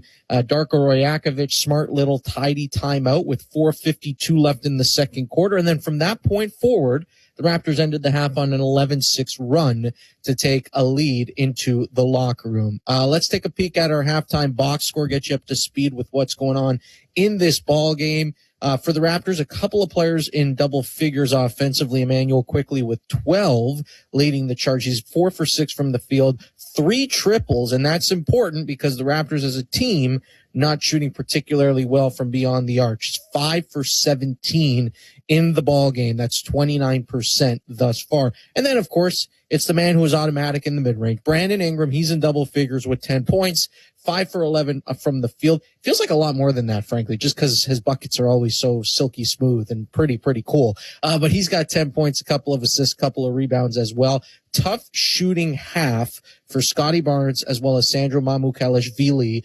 They are a combined 3-4, quick math, 12 from the field, 0 for 4 combined from deep. They are contributing in other ways. Barnes, 4 points. He's got 5 rebounds, 4 assists as well. Mamu on the glass, 3 rebounds, a couple of assists. So finding ways to contribute despite the poor shooting performance. And Jacoby Walter, in double figures in minutes, up to 13 now. He's plus 12 off the bench tonight. It's his first game back after missing 7 in a row with a hip injury. He's got 2 points, hasn't hit a shot yet. Both of those came at the free throw stripe, but nice to see him back on the floor as well for the Raptors. And of course, for OKC, it's got to start with SGA, right? Well, funny enough, he's not the leading scorer at this point in the ball game. It's Lou Dort capitalizing on some wide open threes. He's 4 of 6 from the field.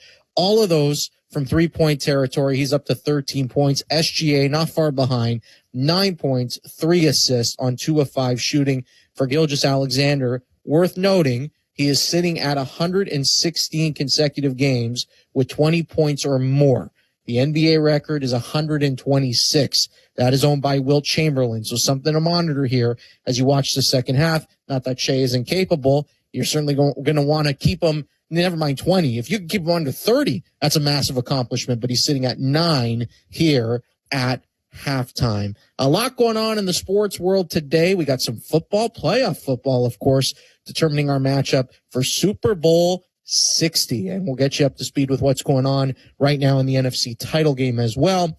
Time for a quick timeout, and then we'll take a peek at what's going on around the rest of the sports landscape. You're listening to Toronto Raptors basketball, brought to you by Tangerine Bank on the Sportsnet Radio Network, streaming on the Sportsnet app and sportsnet.ca.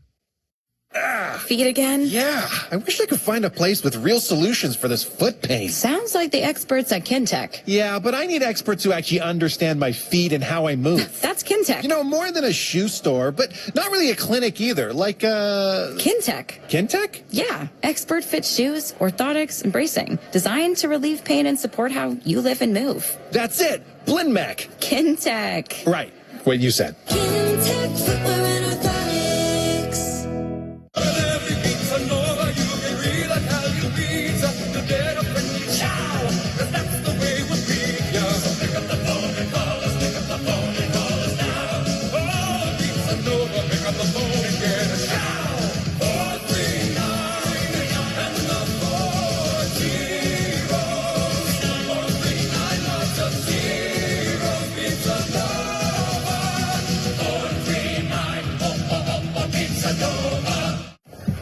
This ascent isn't for everyone. You need grit to climb this high this often. You've got to be an underdog that always over-delivers. You've got to be 6,500 hospital staff, 1,000 doctors, all doing so much with so little. You've got to be Scarborough. Defined by our uphill battle and always striving towards new heights. And you can help us keep climbing. Donate at lovescarborough.ca. Great goal! Let's go to Dave at the bench. Oh, what a shot, Gord. Last time we spoke, you had been really tired. Not anymore. Yeah, snoring all night. Losing sleep ruins your game. Problem snoring? Suffer from sleep apnea? Invest in yourself. Call Dr. Paulette Pillersdorf. She'll use her laser to help treat your snoring and oral appliance like a sports mouth guard for your sleep apnea. Your partner will thank you. Thanks, Gord. Book your appointment with Dr. Paulette Pillersdorf. Call 647-243-2006. The job is fabrication. The job is repair. And when you need to weld, Joseph Gas has your machine.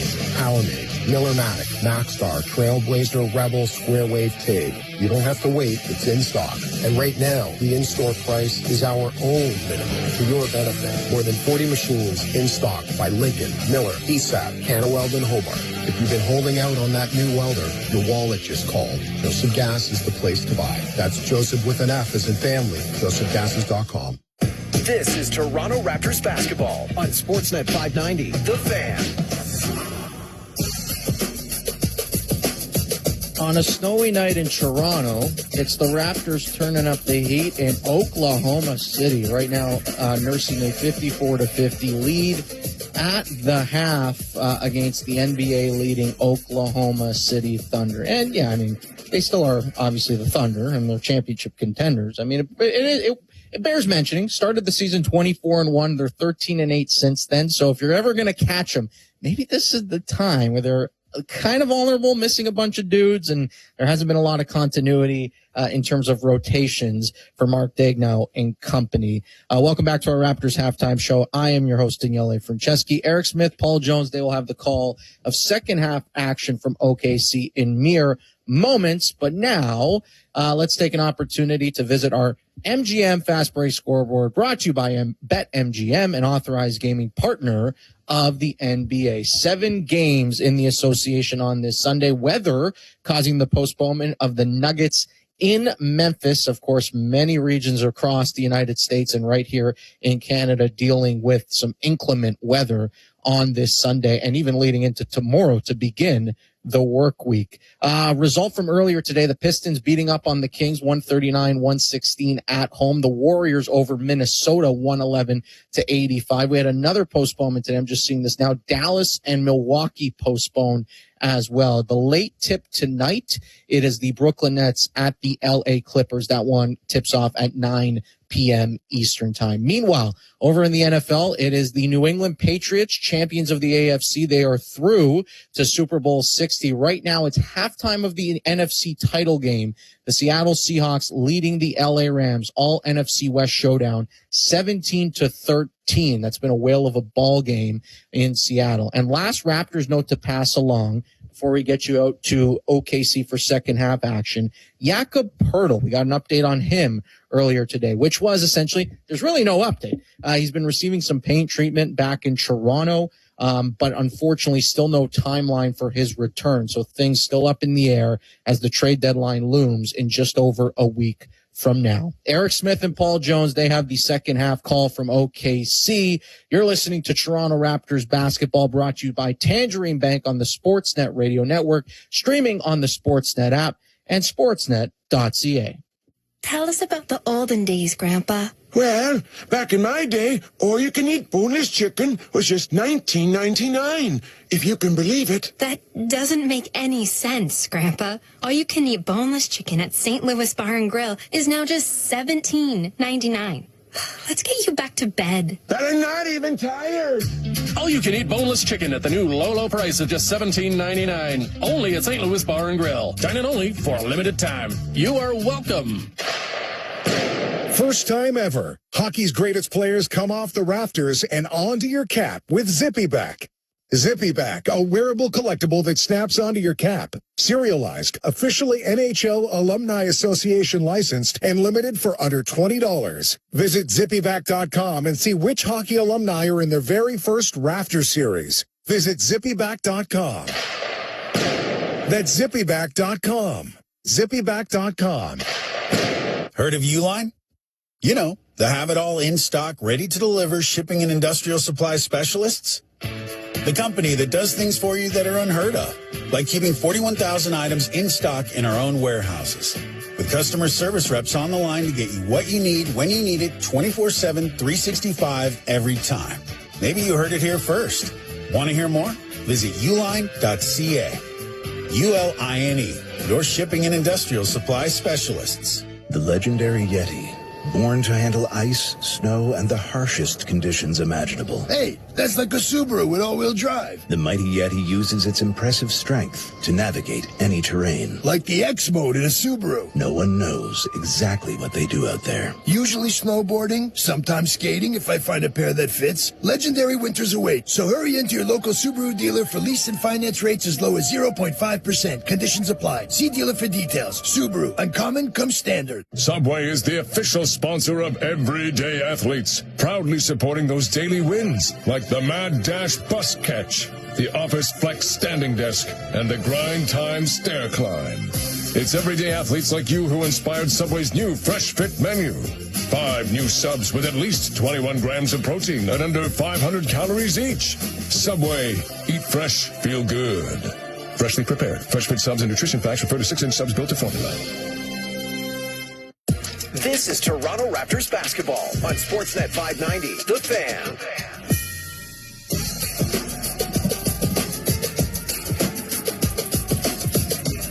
Welcome back. Eric Smith, Paul Jones with you, getting set to start the second half. Raptors leading 54-50. Thanks again to Daniele Franceschi for our halftime show. As we get set to start the third quarter, Raptors shooting 42.6%.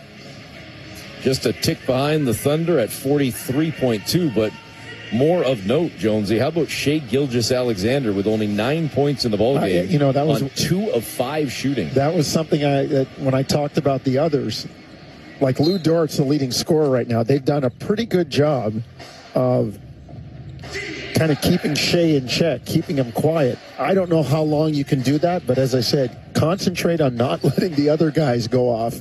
And if you're Toronto, don't turn the ball over. And starting with the ball in the second half, we've got a foul coming in against Dort on a driving Brandon Ingram.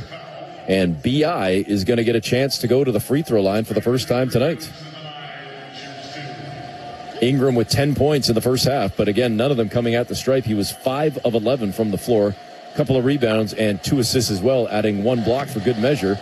First free throw, no good. 9 of 15, the Raptors as a team.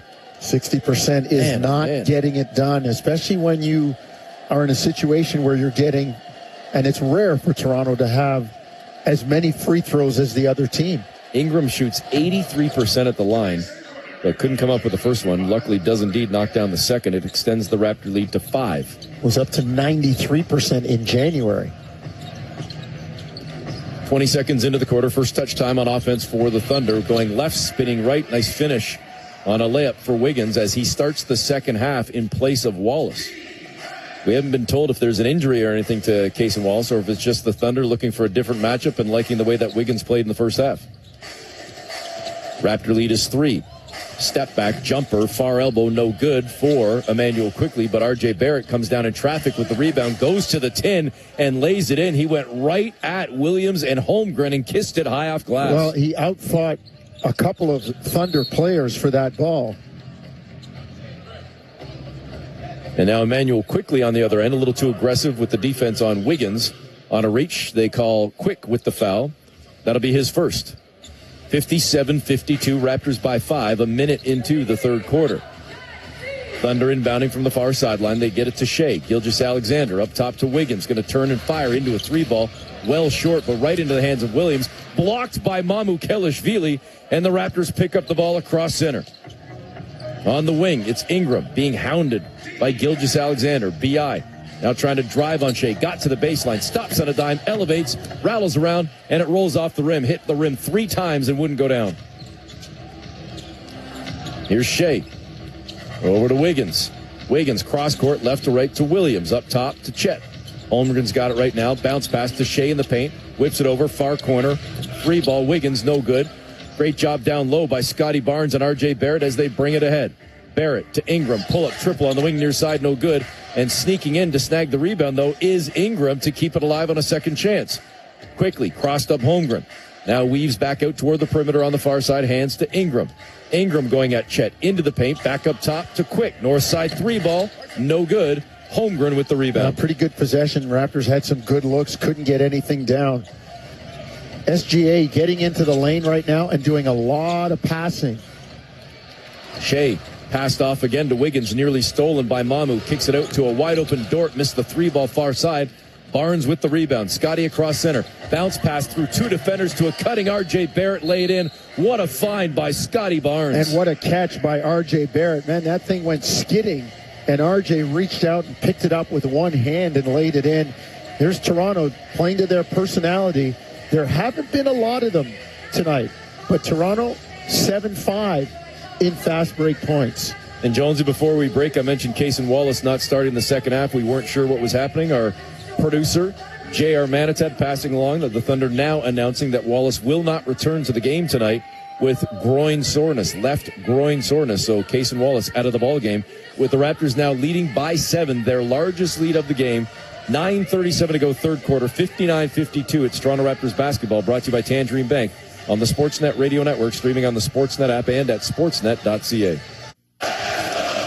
Hey, Raptor fans. What would you rather have? More money or more vacation? Whichever you pick, it's a win-win. Just like hitting the 50-50 jackpot. When you buy tickets to the MLSE Foundation Lottery, you support kids and youth in communities across Ontario. Last season, over $1 million in jackpot prizes were won. That means more money and more vacation. Talk about a true win-win? Visit 5050raps.com for your tickets to bet.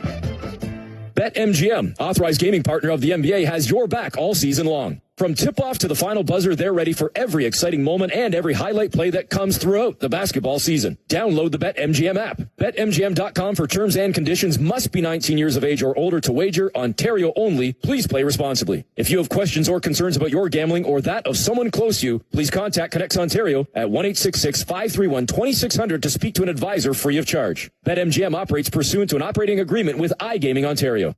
Alpine News Network is here live with one of our superheroes. The Prestons are a hockey family. Growing kids need food, and food needs a proper kitchen. I was sent by Alpine Credits to help with a home renovation loan. I introduced these young athletes to my superhero strength protein diet. Just consult your doctor before eating 300 eggs a day. Plenty of room in that new kitchen, though. Own your home? Need a loan? Alpine Credits can help. Alpine Credits, where homeowners get approved. Just for license 12616. This is Toronto Raptors basketball on Sportsnet 590, The Fan. Welcome back. Eric Smith, Paul Jones with you. 59-52. The Raptors leading the Thunder. 9:37 to go in the third quarter. Jones, I've got some more numbers for you, but this time we're talking weather. Richard Southern, our colleague from City News. The most snow to fall in one day in Toronto was 48.3 centimeters back on December 11th, 1944. As of 6 p.m. today, there had been 47 centimeters recorded at Queen's Park. So they're saying it could be a record-breaking day. Folks, I'm telling you, I just looked out the window at halftime. It's still snowing. The meter's still running, right?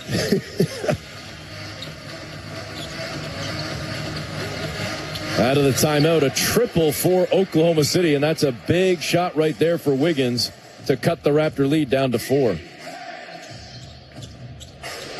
Across center comes Emmanuel quickly. 59-55. Toronto on top. Barnes has it just below the far elbow. Hands off on the perimeter to Barrett. Barrett now getting toward the block into the paint. Goes into the near corner to Quickly. Good look at a three. Missed. Left it short. Holmgren with the rebound. OKC brings it up. Far side, another triple back-to-back for the Thunder. This time, it's Jalen Williams, and just like that, on a 6-0 run, the Raptor lead is down to 1. The Raptors got caught sleeping in transition there. They had guys just standing in the middle of the key, in the middle of the lane area, and not fanning out to the perimeter. Quickly to Ingram, to Barnes on the right block. Barnes turns, fires, jumper, soft, and in. 61-58.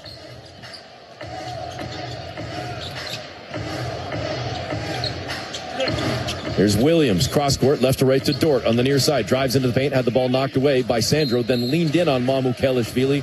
Attracts the foul, gets the call, and he will head to the free throw line. That's too bad. Raptors had done a really nice job, and Sandro advancing, jumping forward.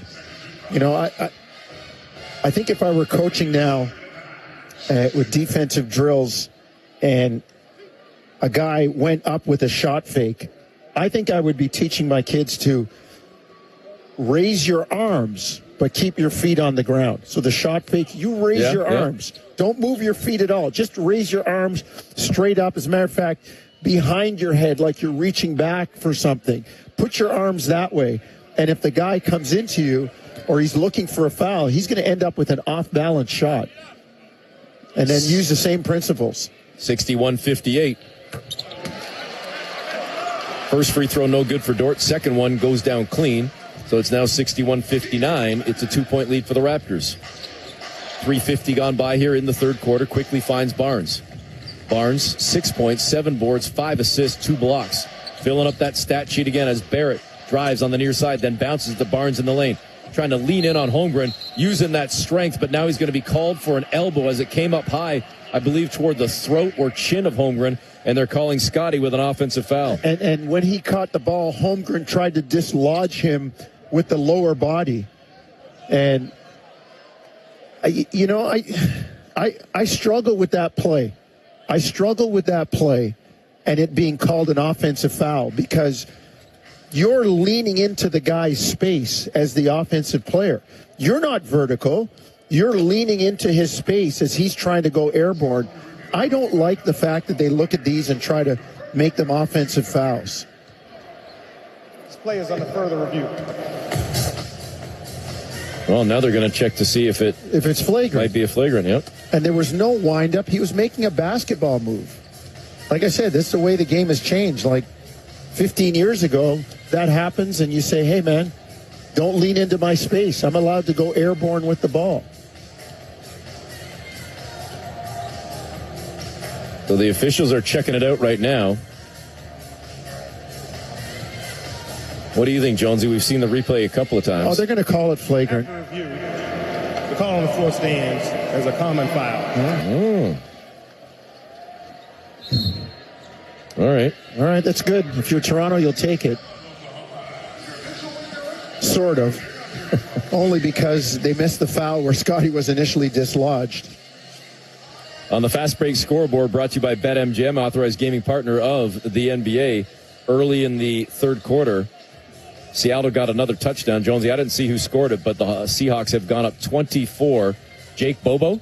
Yeah, got it off the turnover. The Rams had a turnover on the punt. So Jake Bobo with the touchdown. It's 24-13. Seahawks leading the Rams. LA did just get a big pass play moments ago. It looked like it was a good 30-plus yards at least. We'll keep you updated on that NFC Championship. Back to the Raptor action. Toronto leading by 2. Jackknife pass in the lane by Gilgeous-Alexander to Holmgren out on the perimeter. Missing on a triple was Wiggins. Raptors come away with the balls. They rip it away from the Thunder. Bounce pass to Barrett to Barnes and a block down low by Jalen Williams on Scotty Barnes. That was one of those ones where I was wondering, is it going to be a block? Is it going to be a charge? But they say that Williams was still sliding and didn't get there in time. Got to be moving. Got to be moving. What the impressive part of that play was, the Raptors doing such a nice job scrapping for the loose ball. Really, really scrapping for the loose ball.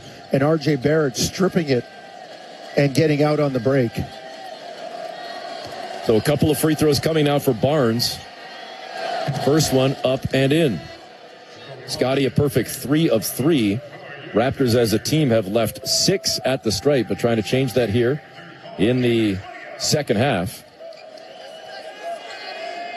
Big catch moments ago for Devontae Adams as the Rams have it down at the 1-yard line now.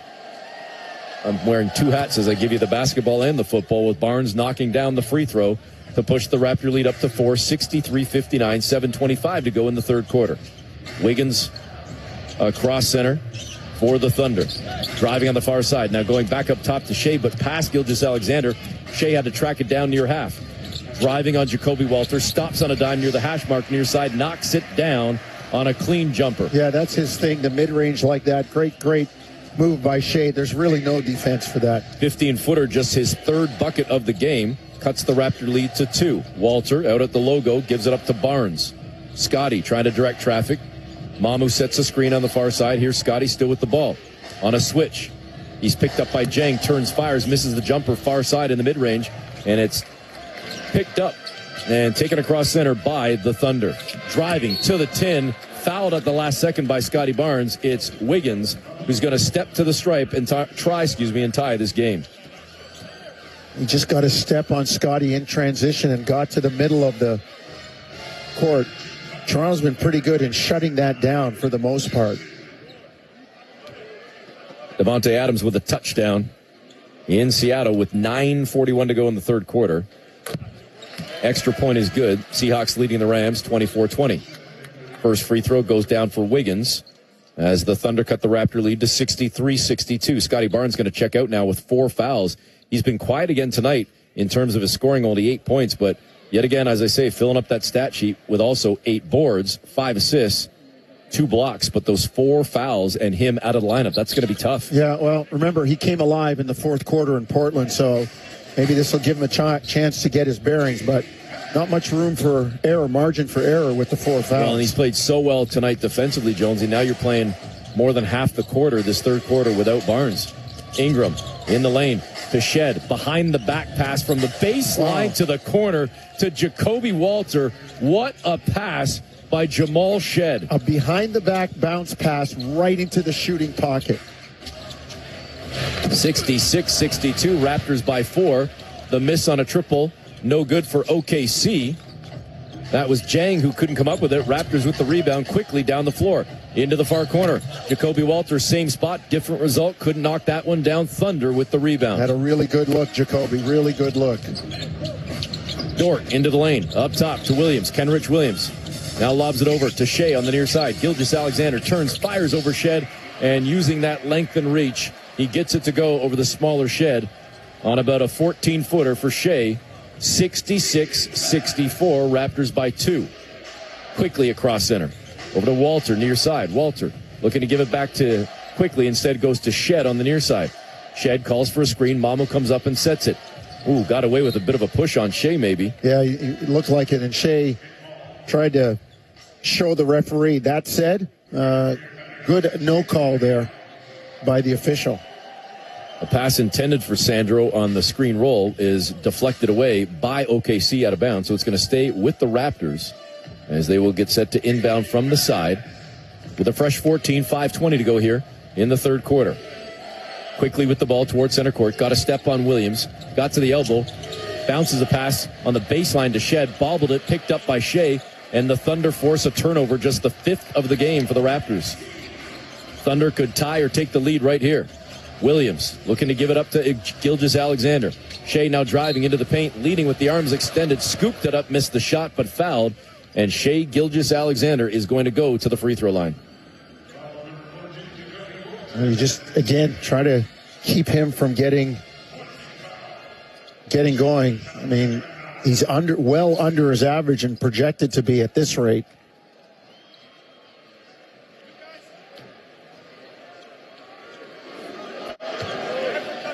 Shea with the first free throw, up and in. He is 6 of 7 at the stripe tonight. Raptors have done a good job of making him a passer. He's got 5 assists, but they're collapsing on him in the lane. They're showing him bodies, and other than the drives, or he's had a couple post-ups against a smaller player in Shed. The Raptors have done a pretty good job. We're tied at 66 now with 4:55 to go in the third quarter. Shed brings it across center. Zone. To Mamu, back to Shed, out on the wing far side. Baseline, down low. Jacoby Walter couldn't come up with a shot as he was sort of taken out of it by Williams. Backdoor along the baseline. Ingram was looking for Grady, couldn't get to it. Now he's going to get to the baseline himself, turn fire as he elevates above everybody, but missed it on a double team. Too unselfish. There were some really good looks that were passed up there. Gilgeous-Alexander to the tin, lay it in. The Thunder have come back from down 7 in this frame to take a 2-point lead. Timeout, Raptors. There's the zone again. The zone shows up in Toronto, and I wouldn't even say it's making or missing shots. Sometimes it's just the basic decision making. They had a couple of good looks on that last possession and passed them up, and kind of turned themselves into made it difficult on themselves by turning themselves into quick, difficult shots. 68-66. Thunder now leading the Raptors 4:29 to go in the third. It's Toronto Raptors basketball, brought to you by Tangerine Bank on the Sportsnet Radio Network, streaming on the Sportsnet app and at sportsnet.ca. It's cold out there, folks. Minus 35. Good luck if you're going out today. And leave the winter blues behind when you give and get away at Canadian Blood Services. Escape to a donor center this winter and leave feeling a little lighter, brighter, and better. And when you book and attend a blood or plasma appointment, you have a chance to win round-trip tickets for two, courtesy of Air Canada Foundation. No donation required. Give and get away this winter. Book at blood.ca/getaway and experience what you get when you give. Conditions apply. See full draw rules for details. A serious car accident can turn your life upside down, but a team of trusted legal and medical experts can get it back on track. I'm David Himmelfarb, HimPro's managing partner. Let our team of highly rated injury lawyers build you a winning case fast to deliver a big settlement. This proven system for success is the HimPro Advantage, and it's real. Call 833-4HIMPRO or visit himpro.ca today. HimPro, serious results for serious injuries fast. HimPro. Hey, Ray Ferraro here. If pain is stopping you from moving, footwear and orthotics are really the simplest way to get you back on track. And Kintec does it better than anybody else.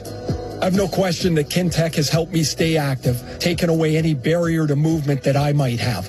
It's made such a positive impact in my life, I've brought my whole family to Kintec. Book your assessment today at kintec.net.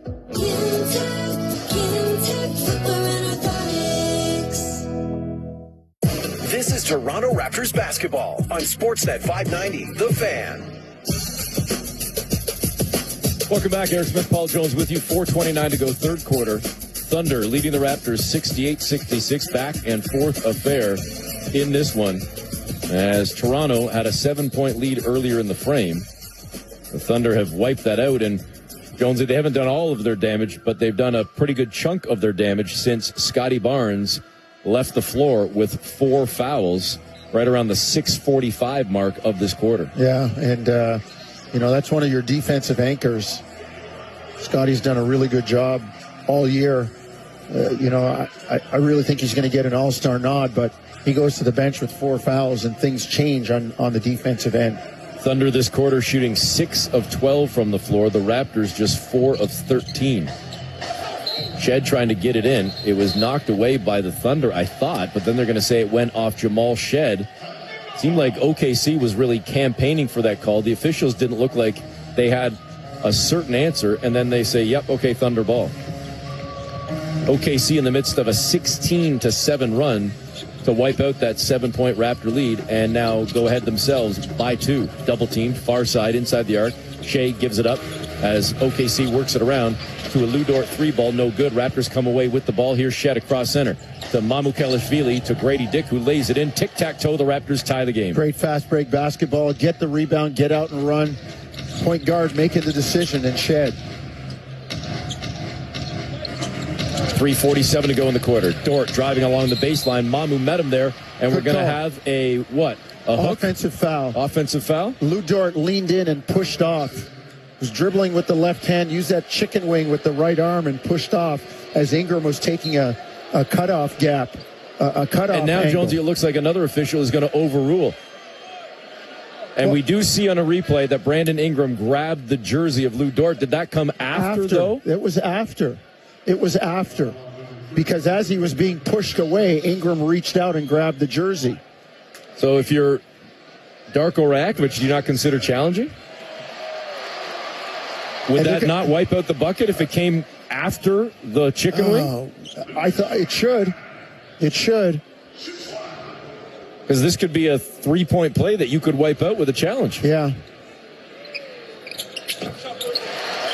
Not going to matter now. Dort makes the free throw, and it's 71-68. Thunder with the lead. 3:44 to go in the quarter. Shed will bring it across center.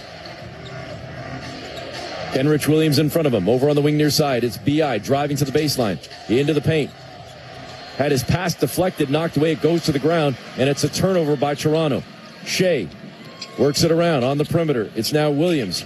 Back over, 3-ball up, no good for Jang Raptors with a long rebound. They get it, and leaking behind the defense was Jacoby Walter, catches the pass from Jamal Shed, and the Raptors cut it to 1. Great job, great catch by Jacoby Walter, and then the finish in traffic. 71-70, it's a 1-point game. Williams driving into the paint, going right at Grady Dick. Grady getting hands all over that thing, but they say a little too much aggression, and they're going to call a foul on Grady Dick. At what point do you just let the guy put you on his highlight film? You watch Kenrich Williams there. He doesn't change speed. He doesn't change direction. He's just pushing his way to the basket, and Grady tied him up before. Now, on the tie-up, he starts flailing his arms to move the ball, and of course Grady's going to get a part of it, piece of the arm. But again, I go back to it. One of the basic premises for me is officials calling offensive fouls without the defender having to flop, embellish, or draw attention to the fact that, hey, that's happening, and the offense is creating the contact. Exactly 3 minutes to go in the third quarter. The Thunder now leading 72-70 after the first free throw goes down for Kenrich Williams. By the way, on that fast break out of town scoreboard brought to you by BetMGM, Cooper Kupp with a touchdown for the Seattle Seahawks with 4:52 to go in the third quarter. And now Seattle leads 31-20 over the Rams. Barrett inbounds to Shed after the second Kenrich Williams free throw is good. Thunder have a 3-point advantage. Shed crossing center gives it up to Agbaji to Barrett.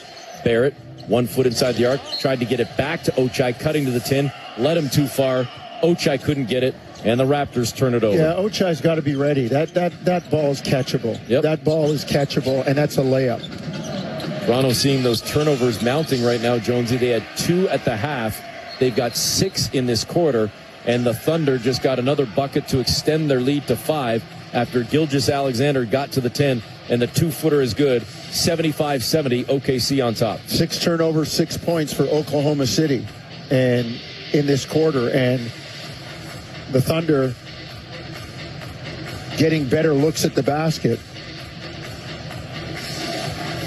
And after having a slow night, suddenly it doesn't look so slow anymore. No. Shai Gilgeous-Alexander, he only has 5 assists. He only has 1 rebound, but up to 19 points on a very efficient 6 of 9 from the floor and 7 of 8 from the free throw line. Jonesy, we haven't had a chance to really talk a whole lot about Canadian basketball to this point. And granted, the big decision is still looming a couple of years away from the Olympic Games, but we are on the verge of the Winter Olympics starting, so that has my Olympic spirits flying right now. So let me ask you, I know you sit on the board, but I'm not going to hold you to this. I'm not going to, quote you on this. We're watching Dort, we're watching Gilgeous-Alexander, we're looking at Barrett and whatnot, AJ Lawson, a lot of Canadians out there for the Raptors and the Thunder in this ball game. What do you think the Canadian national team looks like by the time the Olympics roll around? Let me give you a little bit of a insight into a conversation I had last Friday. The LA Clippers were in town, last game before the road trip. And I went into the locker room I spoke to Kawhi, I spoke to, the coaching staff that I know, and I saw Nick Batum, and I said, you were great in Court of Gold. He said, thank you. He said, I think you guys are going to win the gold in 28. And I looked at him and I said, what do you mean? He said, you've made all the mistakes that we made in France, and we figured it out, and we got to the gold medal game before Steph Curry beat us. You guys have made all those mistakes, but you have better talent. He says, that's why you're my pick for 28. Interesting. Very interesting. I want to continue that conversation when we have a moment. Raptors inbounding the ball after the timeout. Grady Dick double-teamed on the baseline near side. Passes out on the perimeter. Late in the shot clock, driving Jacoby Walter. And we have a foul coming in on the floor. It's going to go on Kenrich Williams as the Raptors will keep this trip down the floor, this possession alive, with 2:15 to play in the frame. Fresh 14 for Toronto. They will inbound from the far sideline just to the left of their bench. Shed gets it into Barrett. Barrett picked up by Chet Holmgren. Over on the far side to Shed, back to Barrett. Running start at Chet. Into the paint, passes off far corner. Good look for Walter. Missed it again.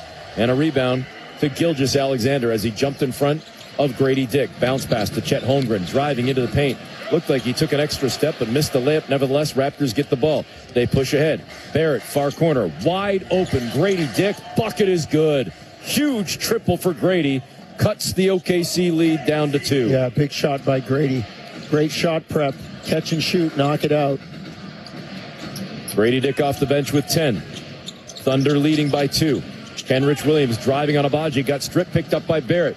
Grady Dick trying to leak out. Barrett down the floor to Jacoby Walter, threw it behind him. Another Raptor turnover. Picked up by Joe to Shea to the 10. Left-hand scoop is good. Thunder by 4. Shed, far corner to Walter. Holding the ball, waiting for his troops, goes back up top to Shed. Shed trying to work against Jang. Going at the big man. Now in the far corner to Walter, driving on the baseline. Back over to Shed on the perimeter, on the wing. It's Barrett. 3-ball bucket is good. RJ, with his second triple of the game, cuts the OKC lead to 1. Big shot by RJ. Big shot. 77-76, under a minute to go, third quarter. Thunder leading by 1 point. Far corner, Joe caught the ball, then tried to drive along the baseline. He's bumped by Shed, and Jamal Shed will take the foul with 45.9 seconds to go in the frame. And Jonesy, I'm going to go back to the Team Canada conversation for a second as Isaiah Joe goes to the free throw line. I appreciate that story, and that's awesome to hear about Nick Batum. I don't need 1 through 12. I don't even need the starting 5. But when I say what does the team look like, do you think we will see some other guys? Because if we go back to the last Olympic Games and we start talking about guys right now that are doing damage, Canadians that is, in the NBA, will we see a Shaden Sharp? Yeah, will we see a Benedict Mathurin and others? Well, Mathurin, it's unfortunate he was hurt during the Olympics, but yeah, there's a guy that I definitely see him being part of it. And again, I'm not making any coaching decisions, but he will be a guy in the mix. And you talk about Shaden Sharp, you talk about a Leonard Miller, because some of the guys at the other end, does Dwight Powell hang in? Have we seen the last of maybe a Kelly Olynyk? Like those are legit questions that have to be answered. 79-76, Thunder leading by 3 as both free throws went down for Isaiah Joe. Pull-up jumper, far elbow, Grady Dick, rim glass, and it rolls off the rim. He didn't get the friendly one, and OKC snags the rebound. They are going to have to give it up before the end of the quarter. There's about a 4.5-second differential, shot clock, game clock. Here's Wiggins driving, leans in on Dick, then turns, fires, and on a fade, missed the shot down low. Chet couldn't get to it, and somehow, some way, we're getting a foul on Grady Dick. And I got to tell you, folks, I get on this soapbox a lot.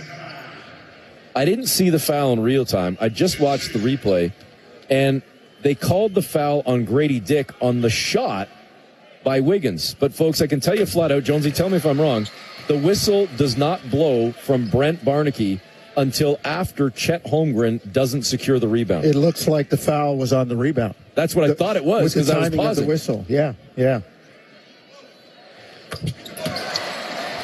I don't get it, folks. Wiggins makes both free throws. The lead is 5.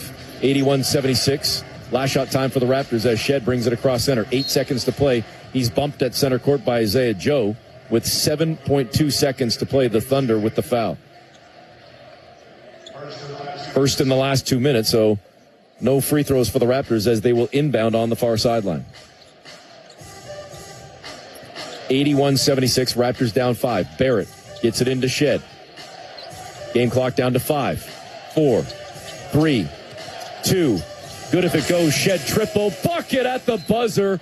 Raptors shave the OKC lead down to a deuce on a Jamal Shed 28-footer from straight away. Yeah, challenged Chet Holmgren, put him in the pick and roll, and had just enough room to let it go and knock it out. 81-79. Thunder lead by 2. Fourth quarter comes next on Toronto Raptors basketball, brought to you by Tangerine Bank on the Sportsnet Radio Network, streaming on the Sportsnet app and at sportsnet.ca.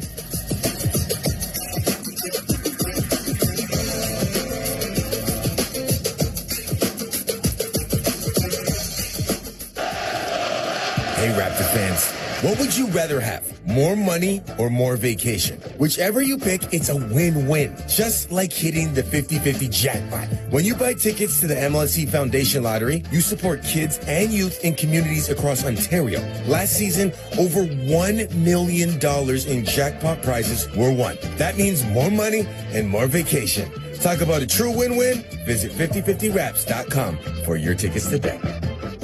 The legendary Yeti Born to handle ice, snow, and the harshest conditions imaginable. Hey, that's like a Subaru with all-wheel drive. The mighty Yeti uses its impressive strength to navigate any terrain. Like the X mode in a Subaru. No one knows exactly what they do out there. Usually snowboarding, sometimes skating if I find a pair that fits. Legendary winters await, so hurry into your local Subaru dealer for lease and finance rates as low as 0.5%. Conditions apply. See dealer for details. Subaru, uncommon comes standard. 1-877 Cars for Kids. KARS Cars for Kids. 1-877 Cars for Kids. Donate your car today. Ready to get rid of that old car? Donate it today at carsforkids.ca. That's cars with a K. Donation's super easy, and you'll get a maximum tax credit. 1-877 Cars for Kids. Donate your car today. This is Toronto Raptors basketball on Sportsnet 590. The Fan. Welcome back. Eric Smith, Paul Jones with you. 81-79. The Thunder leading the Raptors by 2 as we get set to start the fourth quarter. And before we resume action, I can let you know again on that out-of-town scoreboard. Brought to you by BetMGM, authorized gaming partner of the NBA. The fast break scoreboard. The Los Angeles Rams down by 11. Get a Puka Nacua touchdown on a beautiful throw right into the front left corner from Matthew Stafford with about 2.5 minutes to go in the third quarter. And it's now 31-27, Seahawks leading. It's a heck of a game, huh? Heck of a football game. No doubt. Our basketball game's not bad either. Fourth quarter starting with the Thunder leading by 2. Grady Dick just got caught up in a screen. Looks like his knee is gimpy. He's already playing with a wrap on his right leg, and he is not moving well down the floor as Toronto gets an alley-oop dunk for Ochai Agbaji to tie the game at 81, 22 seconds into the frame. Love the fact that Toronto getting out on the fast break. 18-10 fast break points in favor of Toronto. Jang lobs it to Holmgren on an alley-oop dunk right back at you. OKC takes the lead by 2. 83-81.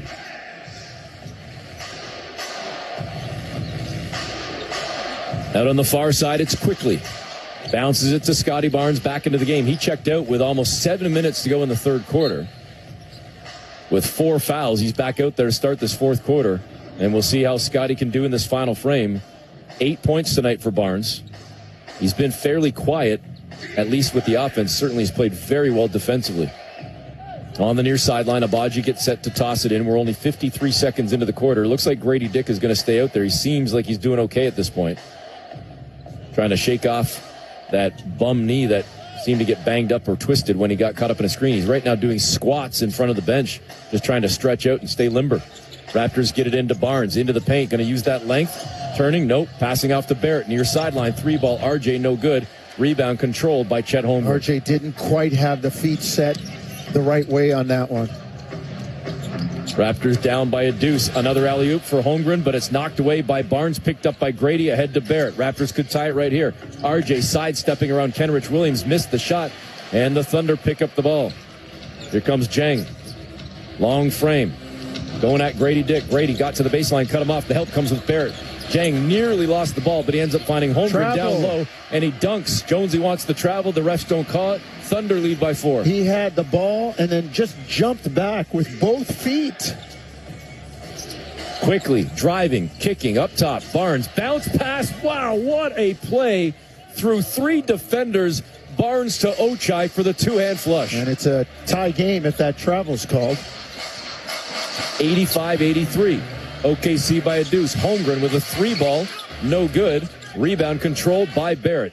Toronto with the ball. Quickly ahead to Ochai Agbaji.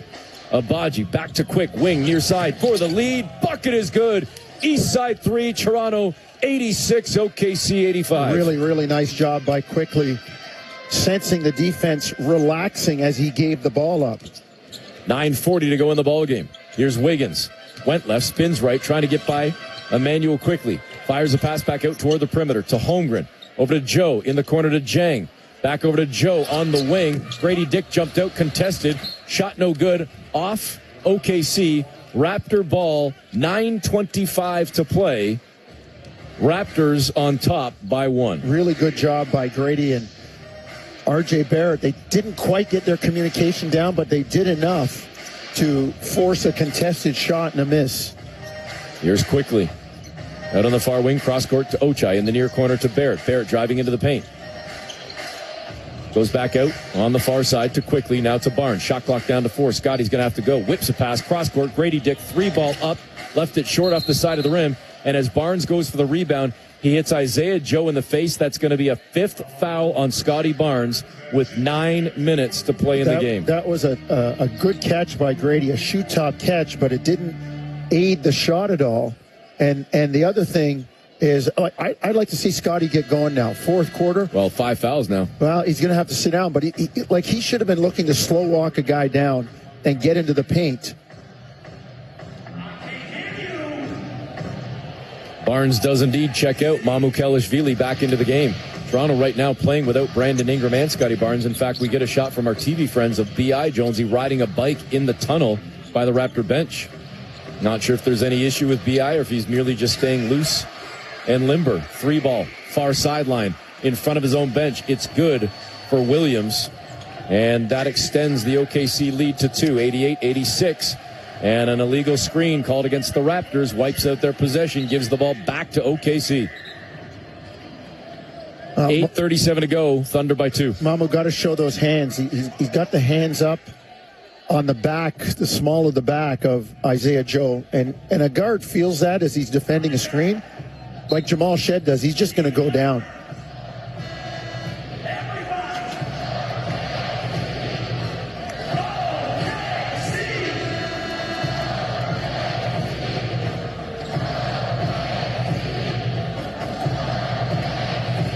Again, 8:37 to play in the ball game.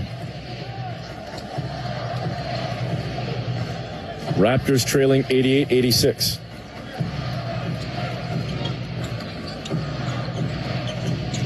Jang has it straight away. Picked up by Mamu. Thought about the 3, instead passes over on the far side to Williams to Holmgren. Holmgren cross court, left to right over to Joe, driving to the tin. Met by Quickly. Great job by Quick. Ball knocked around. Raptors get the stop and the rebound. Key minutes here, Eric, as you said, without Ingram and Barnes on the floor. Quickly out on the far sideline. On a switch, he's picked up by Holmgren. Now driving on the big man into the paint. Looking to pass off and instead brings it back out toward the perimeter to Ingram, who just checked back in on the last whistle.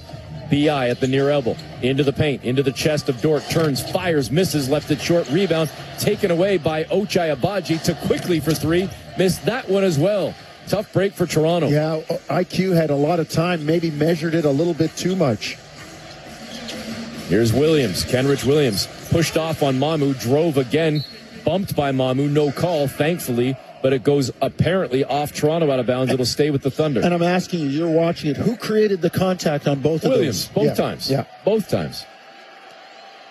Raptors down by a deuce, 7:38 to go in the game. And we got a timeout charged to the Raptors, which will give us time to step away for the break. Again, 7:38 to play. Thunder leading by 2.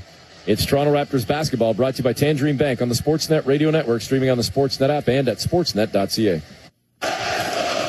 Hey, Raptor fans, what would you rather have? More money or more vacation? Whichever you pick, it's a win-win. Just like hitting the 50-50 jackpot. When you buy tickets to the MLSE Foundation Lottery, you support kids and youth in communities across Ontario. Last season, over $1 million in jackpot prizes were won. That means more money and more vacation.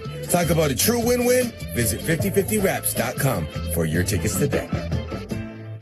Alpine News Network is here live with one of our superheroes. I just helped Tom with a business loan. He needed to soup up his mechanic shop. Not to brag, but I once modified a car to match my ultra speed. It went so fast, it broke the speed of sound. At least no one was inside. I hope no one was inside. I guess I'll just stick to approving business loans. Own your home? Need a loan? Alpine Credits can help. Alpine Credits, where homeowners get approved. Just for license 12616. What a tackle. Let's go to the sidelines. You're in the zone today, Matt. Really on your game. Yeah. Getting more sleep, not snoring all night. What a huge difference it can make. Problem snoring? Suffer from sleep apnea? Invest in yourself. Call Dr. Paulette Pillersdorf. She'll use her laser to help treat your snoring and oral appliance like a sports mouth guard for your sleep apnea. Your partner will thank you. Thanks, Matt. Book your appointment with Dr. Paulette Pillersdorf. Call 647-243-2006. This is Toronto Raptors basketball on Sportsnet 590, The Fan. Welcome back. Eric Smith, Paul Jones with you. 88-86. Thunder leading the Raptors with 7:38 to play in the game. The timeout by the Raptors was called because they wanted to challenge that out-of-bounds call, as Darko Rajakovic felt that ball was off the Thunder. Prior to that out-of-bounds, we have a proximate foul on 54 for not obtaining the illegal guarding position. Therefore, this is an unsuccessful challenge. Run over charge. So it's one of those situations where the Raptors get... They call a foul. Doubly, and there's a word I want to use. They not only don't get the ball because it was not overturned, they're going to call a foul on Mamukelashvili. And as I said to you, before the challenge or anything, who creates the contact? So you don't get the ball, and they're going to get free throws, I assume? If Toronto's over the limit, they will. Well, wasn't Williams elevating for a shot there, Jonesy? Either way, it looks like it should be free throws.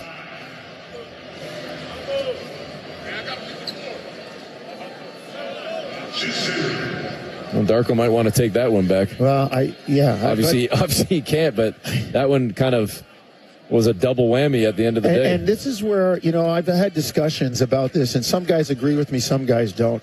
On that travel by Chet Holmgren, that's one where the same way you can change a 2 to a 3, a 3 to a 2, you can say, a toe was on the line.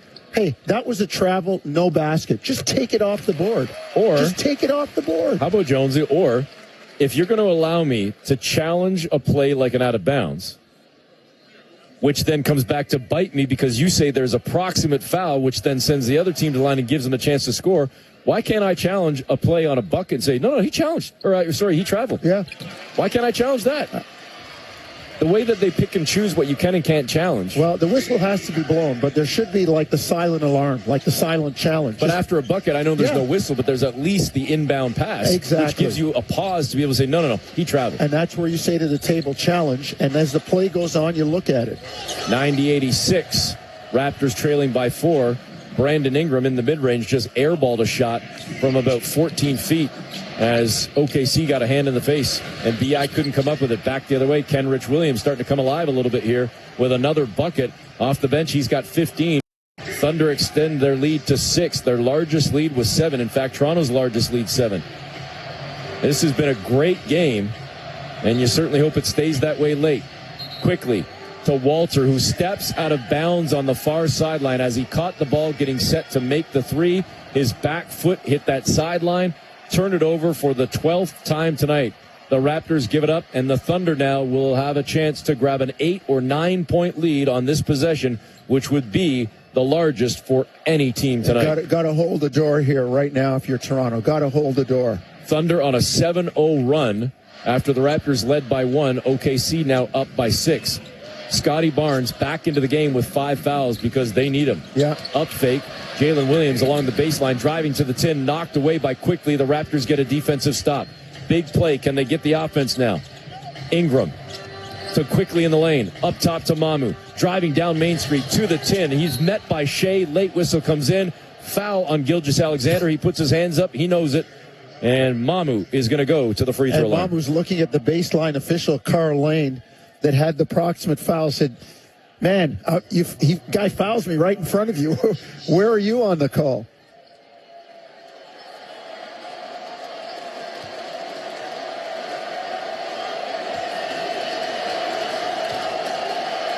(92-86). Mamukelashvili missing the free throw. He has struggled tonight. 3 of 7 at the free throw line. Mamu, who has 3 out of the 4 games on this trip, he scored 20 plus. Mamukelashvili tonight, 2 of 7 for 7 points, but it's really been the free throw line that's been the issue. Can I give you my Eric Smith? They've missed 7. I don't want all 7. Give me half. Give me 4. Yep. Give me 4, and it's a 1 point game. Yep. Sandro hits the second one. Raptors trailing by 5. Wiggins driving, toward the far block. Goes back up top to Shea. Shea getting a step on Walter. Sucks in another defender. Kicks it out. 3-ball no good for Jalen Williams. Raptors get the rebound. So they get the stop. Can they get a bucket? Across center comes Ingram. We tick past the midway point of the fourth. B.I. down on the block near side. Spinning past Jang on the baseline. Elevates a couple times. Then goes up and under. Missed the shot but fouled. And Brandon Ingram heading to the free throw line. There's one where I talk about it. It sure looked like Ingram stepped on. Oh, he was close. I thought he might have stepped on the baseline. I guess the referee was looking and did see it. But good job by Ingram to be aggressive and get to the basket and not settle for a jump shot.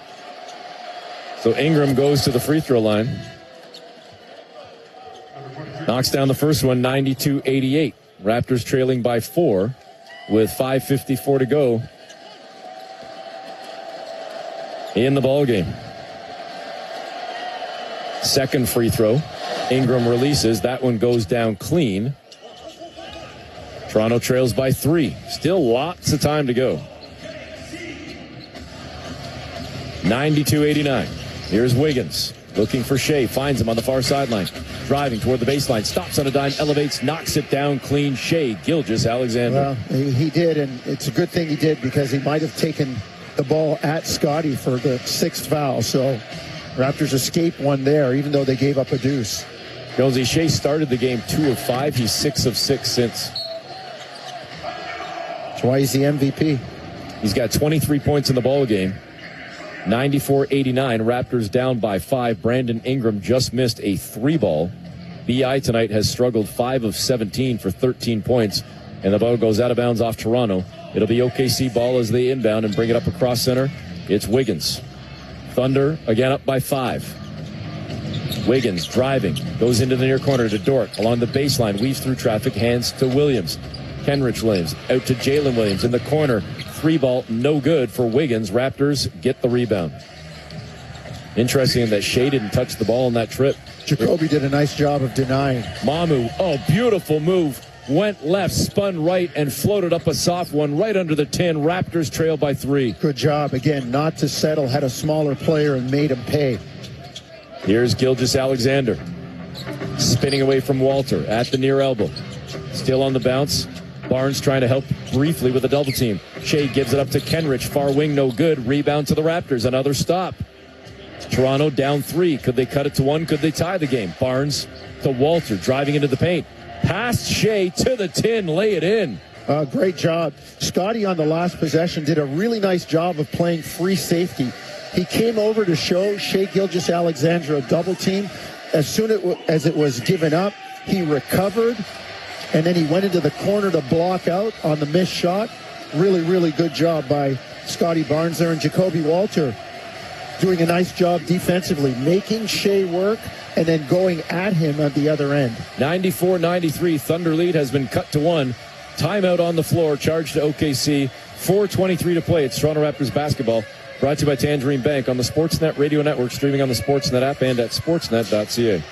Hey, Raptor fans. What would you rather have? More money or more vacation? Whichever you pick, it's a win-win. Just like hitting the 50-50 jackpot. When you buy tickets to the MLSE Foundation Lottery, you support kids and youth in communities across Ontario. Last season, over $1 million in jackpot prizes were won. That means more money and more vacation.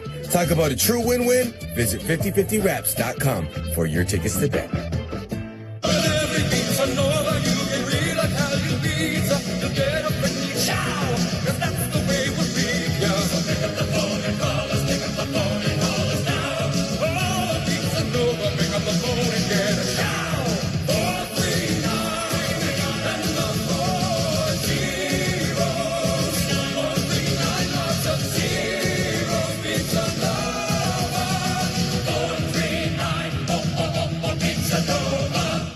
The job is fabrication.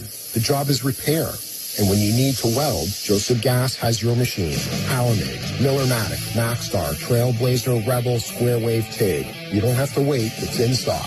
And right now, the in-store price is our own minimum for your benefit. More than 40 machines in stock by Lincoln, Miller, ESAP, Canaweld, and Hobart. If you've been holding out on that new welder, your wallet just called. Joseph Gas is the place to buy. That's Joseph with an F as in family. JosephGasses.com. This is Toronto Raptors basketball on Sportsnet 590, The Fan. Welcome back. Eric Smith, Paul Jones with you. 94-93. Thunder leading the Raptors by 1 with 4:23 to go in the ball game. Raptors looking for a 4th straight victory on this road trip, closing out this 5-gamer in Oklahoma City against the defending champs, and what a game it has been. Toronto is really showing me something, Eric. I mean, you know you're going to have a successful road trip. You've already got 3 wins. And here you are on the last game, and it would be easy to roll over and mail this one in, but they're showing me some real character right now.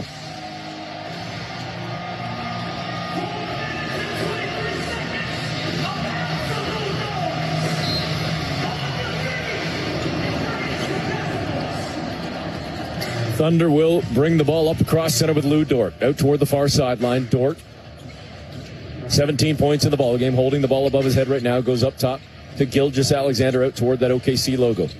Got a step on Walter, passes back to Dort, driving into the paint, stops on a dime toward the elbow, near side, off glass and in as he's falling to the floor. Tough shot by Lou Dort. That's not, I wouldn't say that's generally his game, but he did a nice job there with that score. 96-93, 3-point lead for the Thunder. Shed to Barnes. Scotty straight away, Kenrich Williams in front of him. Holding the ball a long time, gives it back to Shed. Shot clock's down to 3. Here's Shed, crossed up Williams into the paint. Passes back to Barnes, dunks it down. Great job by the Raptors, Jones. He didn't get caught by the pressure late in the clock. They just found the right play. Shed operating in the middle of the floor. Good job on the breakdown. 96-95. Shea over to Williams. Kenrich Williams, far sideline, short on the triple. Tracked down by Walter. Raptors get the stop. They could take the lead right here with 3:15 to play. Here's B.I. out on the far wing. Stepping into the 3 and missing was Walter. They're going to call who? No, Wiggins? They fouled Barnes. Scotty had For a second, I was wondering if they were calling Scotty over the back, Jonesy. No, he had position, though, and he was the one that was held trying to retrieve the ball.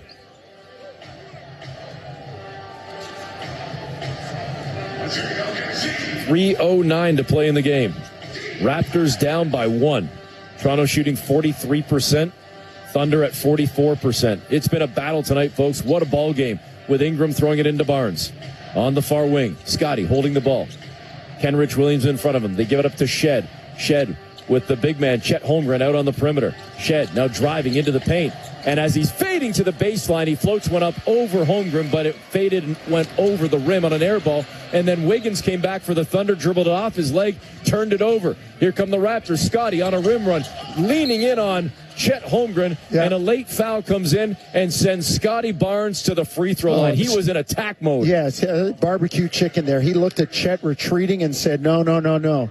You're taking some of this. Great job by the Raptors. The Thunder with a turnover at an inopportune time. Just their second of the quarter.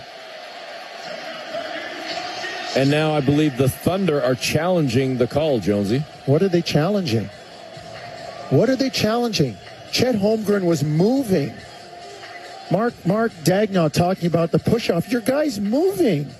Like, to be a charge, whatever happened to you have to have your feet planted and taking it in the chest or backing straight up.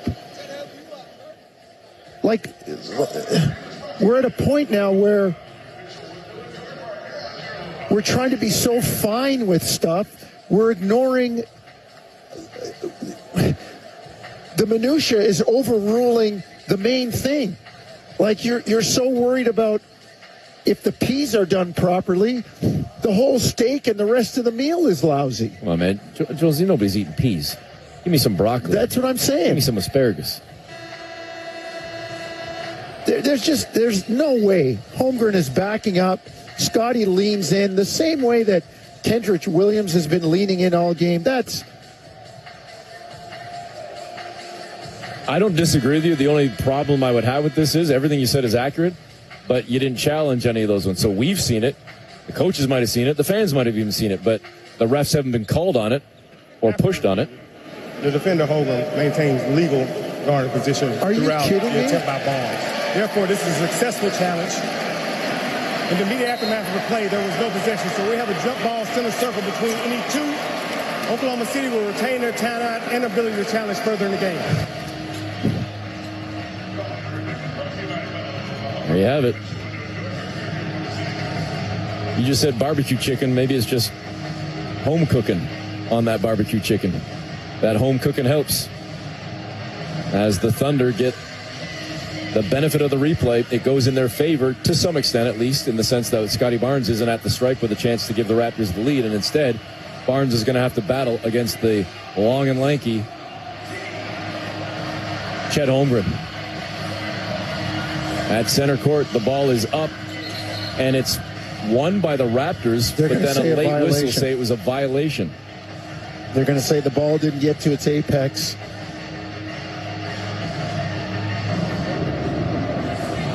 Darko really feels, we get a look at him on the monitor, he really feels like Toronto's getting the short end of the stick right now. Well, and now both coaches upset because they're not actually going to give the Thunder the ball. They're just going to re-jump. And Scotty wins it again. Picked up by Walter. Take that. Here's Shed. Straight away above the arc, Jamal Shed. 2:30 to go in the ball game. Raptors down by 1. Quickly now with the ball in his hands. On the near side, well above the arc, quickly trying to direct some traffic. Goes over towards straightaway. Crossed up Wiggins at the far elbow. Turns, fires, jumper short, and no good. I didn't love that possession. Yeah, I didn't think they had much ball or player movement. Need to stop. There's lots of time. 96-95, driving far side. Shea leading with the arms extended, and they call the foul on Jacoby Walter.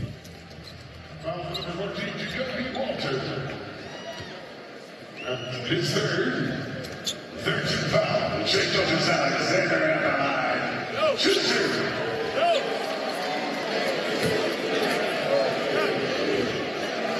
96-95. Thunder try to tack on a couple more. The first one is good from Shea. Gilgeous Alexander with 24 points tonight on 8 of 11 shooting and 8 of 9 at the free throw line. 6 assists, 3 rebounds, a steal and 2 blocks. Second free throw, no good. Wow. Raptors with the rebound. They come away with the ball after a little wrestling match. Quickly ahead to Shed. Under 2 minutes to go in the ball game. Raptors trailing by a deuce. Shed driving into the near corner to Walter. Out to Ingram, into the paint, onto the sideline, far side. Wide open 3-ball, busted. Wow. Emmanuel quickly gives Toronto a 1-point lead. What great ball player movement and unselfishness. The ball getting to the second side and then to the third side. Great job.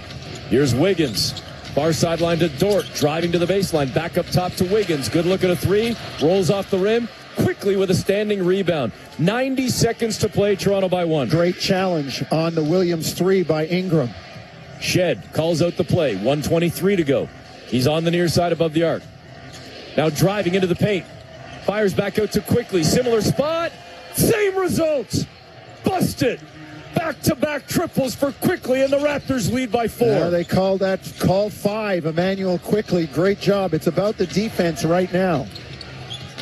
Shea in the lane, out on the wing far side. Wiggins now driving cross-court, left-right to Kenrich Williams.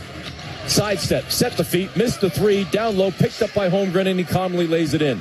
Good job by Quickly challenging the 3, and Scotty smart not to take a foul. 2-point lead for the Raptors with 50 seconds to play. Shed across center court. Shed straight away over to Ingram. Bounce pass back over to Shed on the wing. To Ingram straight away inside the arc. He's got a shorter Wiggins on him. Leans in, step back, mid-range, no good. Ingram normally money with that. He has struggled tonight. Just 5 of 18. Rebound to the Thunder. Timeout OKC. Really, really good job, though, by Ingram. That's a good shot. Like you said, Eric, hey, I'll take that shot 10 out of 10 with him, and I'm telling you, he's making 6 or 7. 101-99. The Raptors leading by 2. 33.8 seconds to go in the ballgame. Toronto, with a win, could have a 4-1 road trip with 4 straight victories. And leapfrog the Knicks again back into third.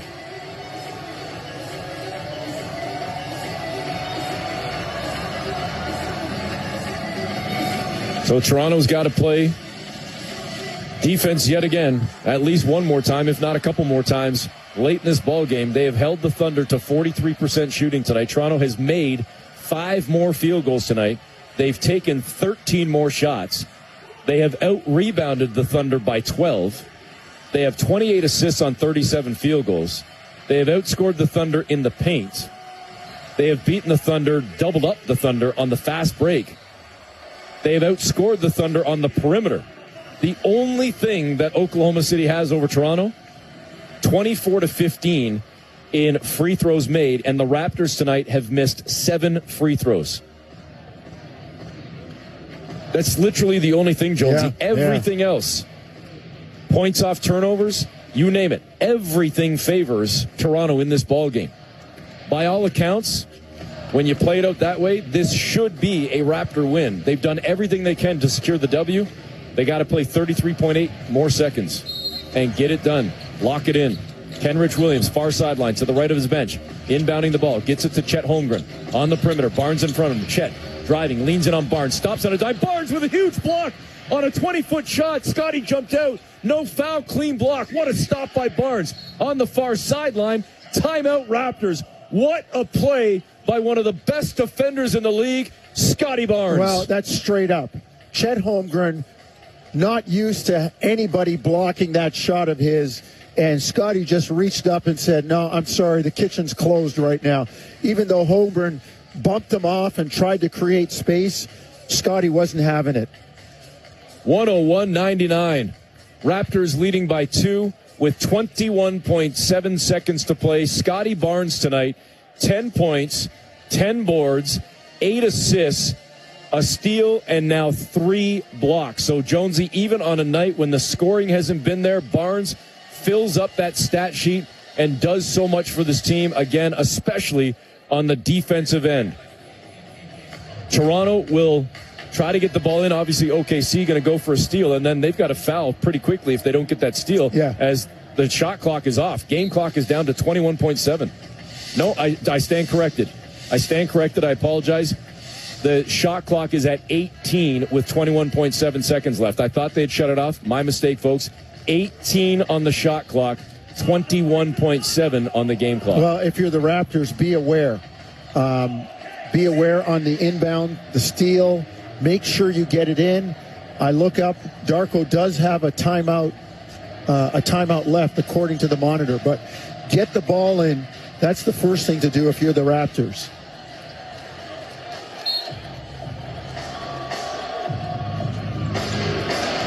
Toronto gets it in. They throw it into the backcourt. Toronto's going to use all the time here, They used as much as they could. OKC wasn't taking the foul. And finally, Shea came out and knocked Jamal Shead at center court. OKC was waiting for an opportunity to get a trap, and then Toronto killed some time. So it's about free throws right now if you're Toronto.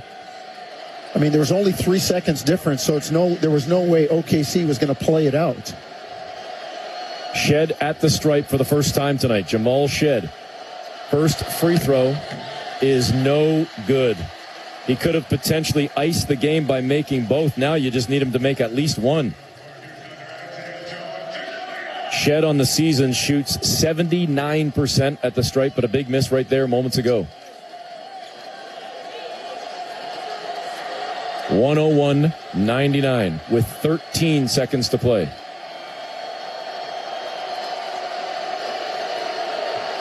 Shead, second free throw. No good. Barnes down low battling. Knocks it out and is picked up by Quickly. Again, Scotty with the play, saving Jamal Shead, saving the Raptors. And with 8.2 seconds to play, Toronto will have another opportunity to look to ice this game. Well, the free throw line has not been kind to Toronto tonight. But all that said, if Quickly makes 2, they may just have to make 1 or 2 more after this. First free throw for Quickly. Good. 102.99. Quick with a team-high 22 points in the ball game and a triple-double with 11 rebounds. A double-double with 11 rebounds. Quickly eyeing the second free throw. 8.2 seconds to go. It's up and it's in. Raptors lead by 4. Huge clutch shots for Immanuel Quickly. No fouls. Make him take time off the clock. Shea across center. And Jacoby Walter fouling Shea Gilgeous-Alexander. And Shea saying, he's been fouling me since the backcourt. How much time did you let come off the clock? Well, that actually helped Toronto. Yeah, the Raptors, they had a foul to give. So, yeah, it did help that. Jenna Schroeder didn't blow the whistle right away. No, it did help that the Raptors got to kill a few more seconds. 3.5 seconds came off the clock. So there's only 4.7 remaining. Thunder down by 4. They will inbound from the near side. Toronto not covering the inbounder, Kenrich Williams. Williams gets it in to Isaiah Joe. Crossed up BI a couple of times. A step back straight away. It was inside the arc. Wouldn't have mattered either way. Down 4.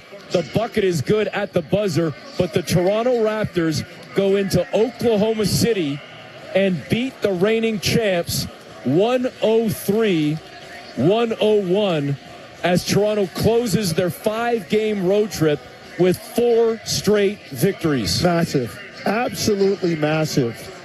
The defense was great. You know, we talked about the rebounding, ball movement. Again, 28 assists on their 37 field goals. Just a masterful game. Great effort. And Eric, what impresses me the most is the character of this team. 5-game road trip. You've won 3. You're playing the defending champs at their place. You could have been satisfied and said, we'll take our 3 wins and we'll go home.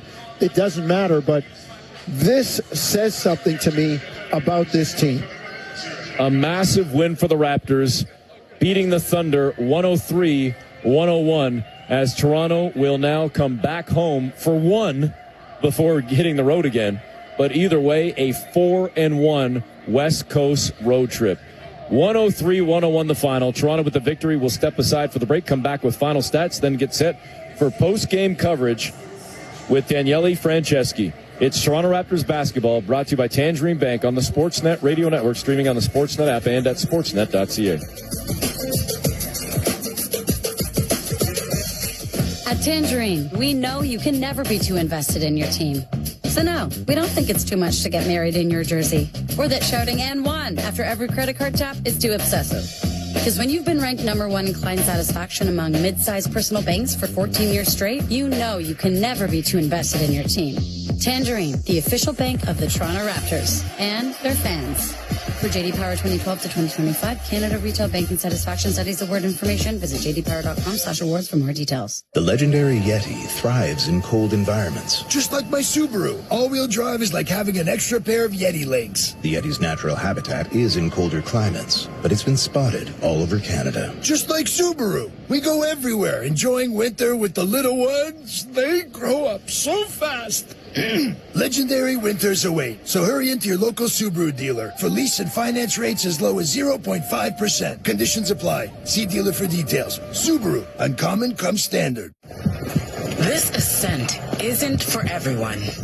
You need grit to climb this high this often. You've got to be an underdog that always over-delivers. You've got to be 6,500 hospital staff, 1,000 doctors, all doing so much with so little. You've got to be Scarborough, defined by our uphill battle and always striving towards new heights. And you can help us keep climbing. Donate at lovescarborough.ca. Tell us about the olden days, Grandpa. Well, back in my day, all-you-can-eat boneless chicken was just $19.99, if you can believe it. That doesn't make any sense, Grandpa. All-you-can-eat boneless chicken at St. Louis Bar and Grill is now just $17.99. Let's get you back to bed. But I'm not even tired. All you can eat boneless chicken at the new low price of just $17.99. Only at St. Louis Bar and Grill. Dine in only for a limited time. You are welcome. This is Toronto Raptors basketball on Sportsnet 590, The Fan. Welcome back. Eric Smith, Paul Jones with you. 103-101. The Raptors beating the Oklahoma City Thunder as OKC drops 2 straight at home, and the Raptors win 4 straight to close out this road trip. As Toronto gets 23 points and 11 rebounds, 2 assists, 2 steals from Emmanuel Quickley, who was fantastic on this trip. Scotty Barnes, 2 assists away from a triple-double, 10 points, 11 rebounds, and 8 assists, adding 3 blocks and a steal.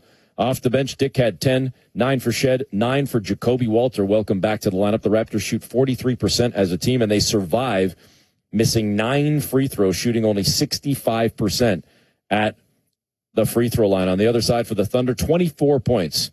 That's a team-high, game-high for Shai Gilgeous-Alexander. Chet Holmgren had the double-double, 11 points, 10 rebounds, 19 for Lou Dort off the bench. Kenrich Williams had 15, but Jonesy, what a win for Toronto. Big win. As I said, character win. It says something about this team at the end of a 5-6 game road trip. Eric, you and I, for years we've been with the team. You know what it's like when you're in 5 cities in 8 days, lugging your bag. I'm tired. Yeah, lugging your bag from hotel room to the bus to the next hotel room. Sometimes on a back-to-back, you don't even unpack your stuff. You iron your suit, you put a shirt out, and the next day they come and get your bag to throw it back on the plane, and you're just dying to get home and sleep in your own bed. To boot, you've already got 3 wins, and it would have been easy going in to the defending champs' place and say, you know what, we got our 3 wins. Hey, take the game here. We don't care. We're good. We just want to go home. But the Raptors didn't do that. That's a quality character win tonight. Massive win for the Raptors, and now try to bring some momentum back home for a 1-game homestand before they hit the road yet again later in the week. And obviously they've got to battle and deal with the weather, as a lot of folks in Toronto, in the GTA, in Southern Ontario, and across the Northeast in general. Heck, it seems like across most of North America have been dealing with over the course of today, and no doubt it's going to roll into tomorrow as well with the cleanup and the plowing and everything else. So hopefully, folks, you all stay safe as well, and you're all bunked in tonight and enjoying the Raptor win again, 103-101 over the Oklahoma City Thunder. Thanks to our producer, J.R. Manitat, and our technical director, Andrew Adams. Tonight's game was brought to you by Tangerine, official bank of the Toronto Raptors and their fans. You can never be too invested in your team. Post-game coverage starting right now with Daniele Franceschi. Thank you very much, gentlemen. Nice way to cap the road trip for the Toronto Raptors. 4-1 on the West Coast swing.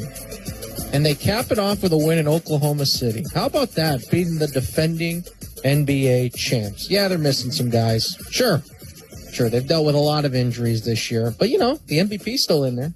SGA, still out there. Was very good in the second half, in fact. And when push came to shove, it was the Raptors who came up with some big plays down the stretch. Emmanuel Quickley, 2 big threes in the final moments of the fourth quarter. Then he steps to the line after Jamal Shead missed a couple of free throws. And IQ says, not to worry, I'll ice it. He does just that. He was terrific tonight. Scotty Barnes, who also made a significant impact defensively, comes up with a big block on Chet Holmgren. And not just that, on the play that allowed Emmanuel Quickley to step to the free throw line, it's Scotty Barnes who comes away with the offensive rebound. All around, really, really gutsy performance from this Raptor squad to close out their road trip. And now they are 29-19, 10 games over 500, 3rd place in the Eastern Conference, half game ahead of the New York Knicks. Pretty remarkable stuff. And certainly with how the road trip began, which was a loss in Los Angeles against the Lakers, they come back and then they just go on and say, you know what?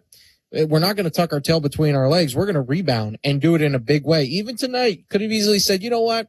We had a good road trip. No, Eric and Jonesy touched on. We had a good road trip. Come away with 3 victories. You feel good about yourself. You're living off in a different time zone and traveling across the country, across the United States. That's fine. It's fine. We feel good about ourselves. They said, no, we're not satisfied. Let's go out punctuated in a big way. They did just that with a win over the Thunder. Their first in Oklahoma City since February the 9th of 2022.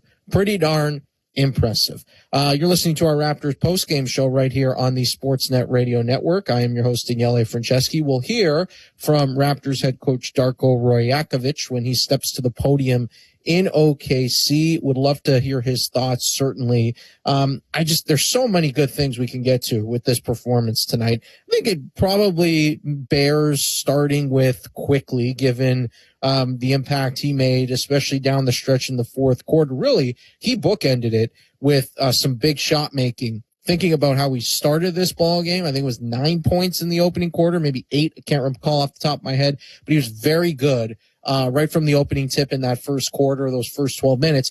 And then in the fourth quarter, when the chips were down and they needed some big-time shot making, it was IQ that stepped up to the tune of finishing with a team-high 23 points, one off SGA for the overall game high in point scoring, and 11 rebounds for a double-double. Emmanuel Quickley of 23 points and 11 rebounds for IQ. So kudos to him. 7 for 14. He was efficient. He was efficient from 3, 6 of 10, accounted for half of the Raptors' 3-point field goals in this game. They shot 35% as a team, and that's been an area of major concern.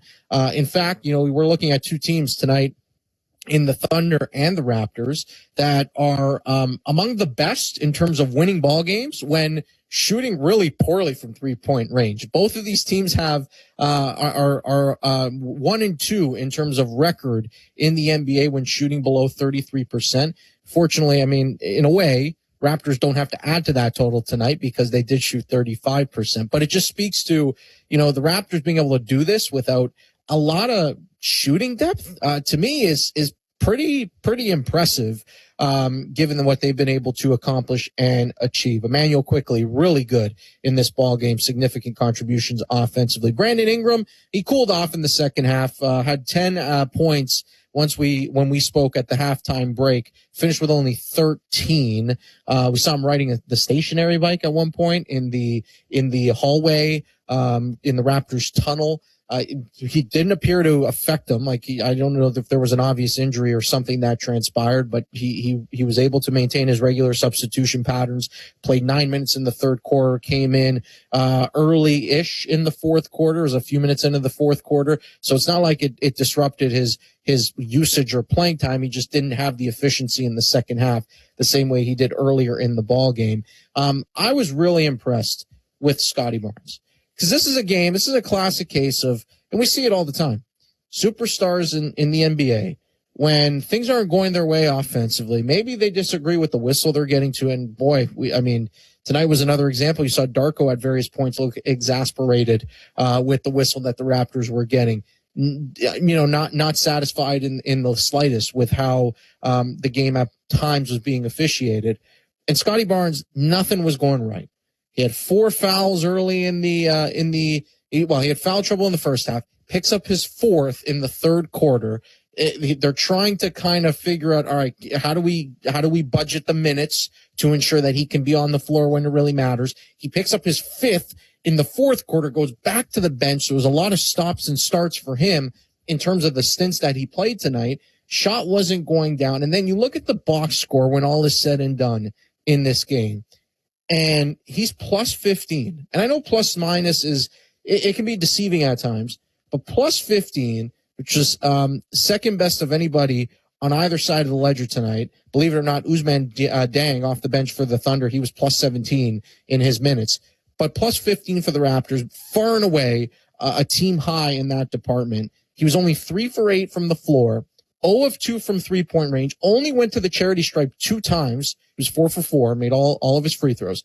But he finishes with a near triple-double. 10 points, 11 rebounds, 8 assists, 3 blocks. I cheated him out of 1. 3 blocks, 1 steal, comes up with the big offensive rebound at the end of the game, comes up with the massive block on Chet Holmgren late in the game. Why is that important? Because when I look at Scotty Barnes, and I think this is just a testament to his overall growth and maturity, he's a guy that drives winning. He is focused and consumed by figuring out how he can contribute on a nightly basis to help the team win the game. It's not about, I want to put up, 25, 10, and 5. No, he he's capable of doing that. And certainly we've seen him have some monster games offensively and statistically speaking. But I think overall, he is really consumed with the idea of being a complete basketball player. And you see him have these moments on nights where, you know what, he's not scoring the basketball. He's not able to impact the game in terms of putting the ball in the hoop. That's fine. Figure out other ways to put your mark on the game. And tonight, it happened to be, once again, the defensive end of the floor. It happened to be his presence on the glass, being able to navigate that foul trouble to still make himself not just useful, but impactful in this game, making the most of his 32 minutes. I thought it just, the performance overall, I think really speaks volumes to the value that he gives you and what I think a superstar, and sometimes people will hesitate to apply that term to him, but I think superstar, however you want to classify it, however you want to characterize him, I think it just speaks to what players of that ilk are supposed to do, which is influence winning at the highest level. And he continues to do that. Sandro Mamukelashvili, I think, also deserves a shout out too. Similar sort of story, obviously to a lesser degree, but 32 minutes as well. And poor shooting night. Mamu has been terrific on this road trip. Mamu as a starter this season has been exceptional for the Raptors when he's been thrust into that role and has seen his minutes expand due to injuries. Obviously, the situation with Jakob Poeltl and what's going on currently with Colin Murray-Boyles, who has been out and once again was sidelined tonight. Well, Mamu has stepped up in a significant way. Tonight, his shooting numbers were not great. 3 for 8 as well, 0 for 2 from 3, missed 4 free throws. That was also a problem for the Raptors across the board. Free throw shooting was an issue. They were 17 for 26, 65%. Obviously not good enough, especially in the NBA. It didn't come back to bite them ultimately. But once again, with Mamu, when the chips were down in the fourth quarter, here he is making plays and figuring out different ways to be impactful. Be it on the glass, be it as a cutter, be it as a guy that's going to put it on the floor. I just think really love his versatility. He's been an awesome find for this Raptors team. Bobby Webster and company deserve a lot of credit for going out and identifying him last offseason and understanding that his skill set would fit in seamlessly. And I'm sure they didn't envision him being in this position where he's now playing 30 plus minutes for this team and is starting at the moment. But, clearly, whether it's in that capacity or coming off the bench, he's a guy that provides tremendous value, and has been really a revelation for the Raptors. Like, where would they be without that guy on their roster this year? Like, think about what you just saw, in recent games and recent nights where, with respect to Jonathan Mobo, it's Jonathan Mobo soaking up a bunch of minutes, and you don't feel all that good or inspired by what you're getting from that. So Mamu has been truly a godsend for the Raptors in that respect. The bench as a whole, really good. I liked a lot of what we saw from the bench unit tonight. Collectively as a group, 33 points off the bench. OKC's bench did outscore them. It was 39-33 in favor of the Thunder. Still, I look at it, Jamal Shed, he's as steady as they come. So many similarities and parallels to guys like Kyle Lowry and Fred VanVleet of yesteryear when you think about the overall trajectory and the process of how they made their mark for the Raptors. Shed is kind of sort of on that similar path. Doesn't it feel that way? Especially VanVleet, who was the undrafted dude that came in undersized and then just gradually started to chip away, earn more playing time until he became one of the faces of the team. Shed has just steadily done that from day one, going back to his rookie season a year ago. But, again, steady as it comes for Jamal Shed off the bench. He was out there alongside Emmanuel Quickley in the fourth quarter, closing out this ball game. And I think that speaks to the confidence that Darko has in number 23. Jacoby Walter was back tonight, and he provided a significant spark. Plus 12 in the plus minus department, 9 points. 3 steals, 3 rebounds, couple of assists. He was just heavily involved in a lot of different areas. Took on the challenge of trying to slow down SGA as best he could in the fourth quarter. Had a really nice sequence where, At one point he's denying SGA full court defensively, prevents him from getting a touch, and then takes it on the other side of the floor and is able to go right downhill at SGA, get a layup, and anytime you can apply pressure on Shea on that end of the court, it's a huge plus. Let's hear from Darko Rajakovic, who's in Oklahoma City, chatting with the media following a 103-101 Raptors win. So we were able to adapt there in the fourth quarter, just reading certain matchups and to execute offense that allowed us. Jamal touching the paint, playmaking from there. I thought that he did a great job. We got 2 huge threes by IQ down the stretch. Scotty's defense was elite, blocking the shot against Chet Holmgren, getting offensive rebound after free throw missed. It's just like all the guys. Brandon got a great look there at the end from a free throw line. That's what we want him to do. We want those shots for him there. I thought we did a lot of good stuff against a really, really good team. Darko, just maybe walk me through your plans against Shea. Obviously, Jacoby did a lot of hard work. Jamal had his moments, Ochai at times, but clearly the effort was to hopefully not have him have the ball or make it very difficult when he did. What was your game plan, I guess, and how did you execute it? I mean, this is a championship level team, and with Shea, with Chet, with so many talented players. So at some point you gotta pick your poison and what you're gonna live with. And obviously they have great shooters on the team as well.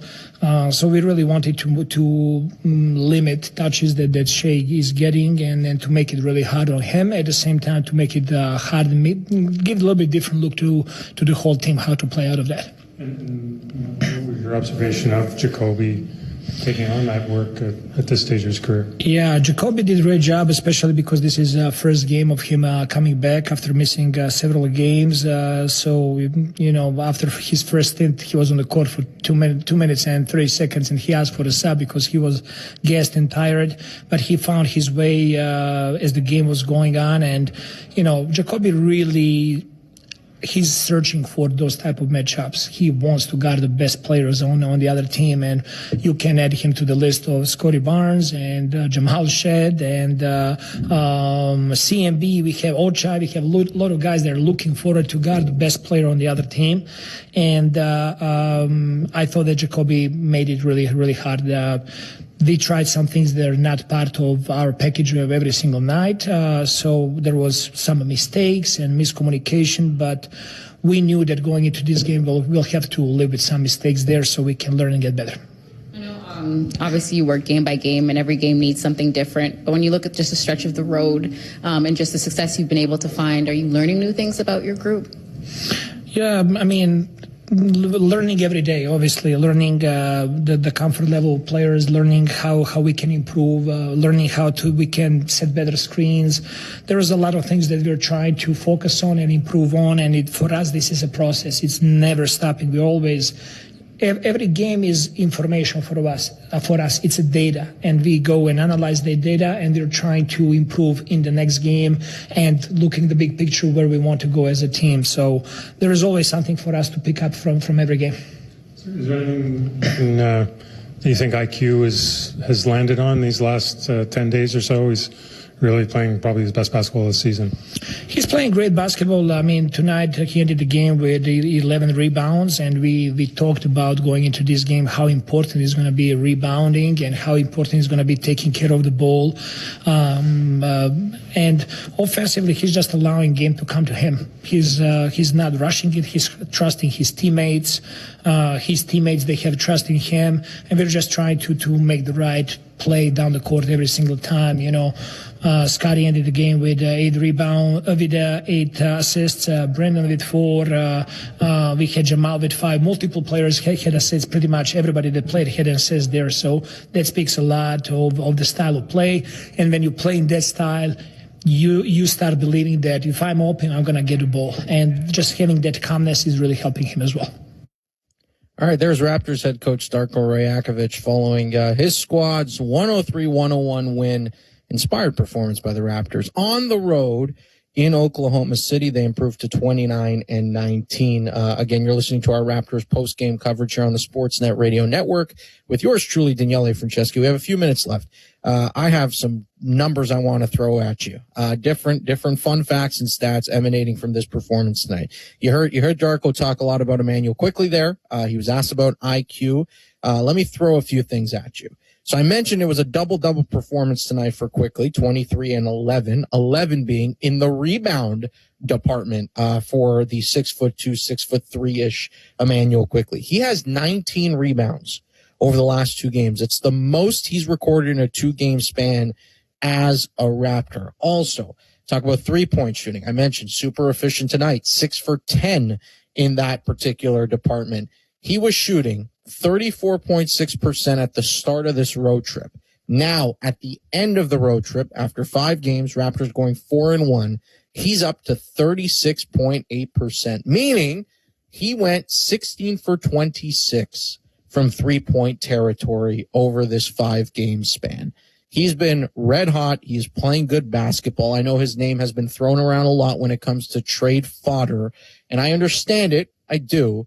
The Raptors need 3-point shooting, and right now he is providing it, and he is one of the only guys, him and Grady Dick, who we probably don't have enough time, unfortunately, to wax poetic about Grady Dick, but he's having a moment. He's really enjoying a resurgence here with his confidence and his shooting. That's a big deal for the Raptors and their depth and their bench. But he and Quickley, those guys are going to be relied upon to provide some of that perimeter shooting. So well done to Immanuel Quickley. He was very good once again tonight. Something else I noticed and I really, really I want to share with everybody. Just to give you a perspective on how difficult it is to win in Oklahoma City. They've been obviously really good at home. I think they were 20-3 coming into tonight. The Thunder, if you go back to, and Jonesy mentioned this stat at the top of our broadcast, if you go back to the start of the 2023-24 season, the Thunder entering tonight were 88-17 at home. That's insane. The Thunder haven't lost back-to-back games at home since November the 3rd, 2023. It's been a long time. And now with the result tonight, OKC was coming off a loss at home against the Pacers. Raptors just made it back-to-back losses at home for the defending champs. So well done. Full marks for going on the road and picking up a difficult win against the Oklahoma City Thunder, the defending NBA champions. A lot to like. This was an important win. Nice win. The Raptors will enjoy a couple days off, probably get a practice in back in Toronto. I would imagine on Tuesday. I mean, who knows? I hope they can navigate the weather out there because that's something else that they need to account for as they get ready to hop on the bird and try to come home. They're going to be greeted by a lot of snow when they get back here to Toronto, but they'll be back in action on Wednesday night facing the New York Knicks, a big game as far as the standings are concerned, at home at Scotiabank Arena against Jalen Brunson and the Knicks. I love watching a team that plays with joy, that plays with camaraderie, togetherness, and they are willing to play through anything. And that's what always stands out the most, I think, with this Raptors team. For those reasons, they're incredibly likable. A big win for the Raptors, 103-101 tonight in Oklahoma City. Huge shout out, thank you to the guys that called it, Eric Smith, Paul Jones, our producer, J.R. Manitat, of course, our technical operator, Andrew Adams. Thank you for tuning into Raptors basketball. Tonight's game brought to you by Tangerine, official bank of the Toronto Raptors and their fans. Can never be too invested in your team. Have a great night, everybody. Enjoy it. We're out today asking RBC clients how it feels to earn 3 times Canadian Tire money when they scan their Triangle Rewards card and pay with their linked RBC cards. It feels great. Now I can't wait to shop. Every day is a new day to earn. Start earning 3 times Canadian Tire money on qualifying purchases at Canadian Tire, Sport Chek, and Marks. Conditions and restrictions apply. Visit AvionRewards.com/triangle for details. With Rogers Satellite, your phone can keep you connected where it never could before. Out on the road with no bars. Deep into cottage country. Even while hitting the slopes. Send texts, call family on WhatsApp, plan your route with Google Maps, and more with Rogers Satellite, Canada's first and only satellite-to-mobile service from a wireless provider. No one covers Canada like Rogers. Sign up today at rogers.com/satellite. We got you. Rogers. First time ever, hockey's greatest players come off the rafters and onto your cap with ZippyBack. ZippyBack, a wearable collectible that snaps onto your cap. Serialized, officially NHL Alumni Association licensed, and limited for under $20. Visit zippyback.com and see which hockey alumni are in their very first Rafter series. Visit zippyback.com. That's zippyback.com. Zippyback.com. Whoever did this wants to send a message. This wasn't random. Thursday on City TV. The things we see on this job, what these killers do. The hunt continues. What's the flavor of psychopath we're dealing with here? Someone who craves power and control. You can feel their rage. He's preparing. They're evolving. And they're not going to stop unless we stop them. The Hunting Party. All new Thursdays, 10/9 Central on City TV. Or stream it on City TV Plus. Great goal! Let's go to Dave at the bench. Oh, what a shot, Gord. Last time we spoke, you had been really tired. Not anymore. Yeah, snoring all night. Losing sleep ruins your game. Problem snoring? Suffer from sleep apnea? Invest in yourself. Call Dr. Paulette Pillersdorf. She'll use her laser to help treat your snoring and oral appliance like a sports mouth guard for your sleep apnea. Your partner will thank you. Thanks, Gord. Book your appointment with Dr. Paulette Pillersdorf. Call 647-243-2006. A serious car accident can turn your life upside down, but a team of trusted legal and medical experts can get it back on track. I'm David Himmelfarb, HimPro's managing partner. Let our team of highly rated injury lawyers build you a winning case fast to deliver a big settlement. This proven system for success is the HimPro Advantage, and it's real. Call 833-4HimPro or visit himpro.ca today. HimPro, serious results for serious injuries fast. HimPro. Heard of Uline? You know, the have-it-all in stock, ready to deliver shipping and industrial supply specialists. The company that does things for you that are unheard of, like keeping 41,000 items in stock in our own warehouses. With customer service reps on the line to get you what you need, when you need it, 24/7, 365, every time. Maybe you heard it here first. Want to hear more? Visit uline.ca. ULINE, your shipping and industrial supply specialists. Seeker. If you haven't downloaded the Seeker app yet, what are you waiting for? SEEKR. Seeker. Seeker now works with Apple CarPlay and Android Auto. Take your favorite stations, podcasts, and playlists on the road right from your dashboard. It's seamless, safe, and built for wherever you're headed. Plus, push notifications are here. Get alerts for new content, contests, and updates from the shows and stations you love. Seeker. Your audio, your way. Download it now.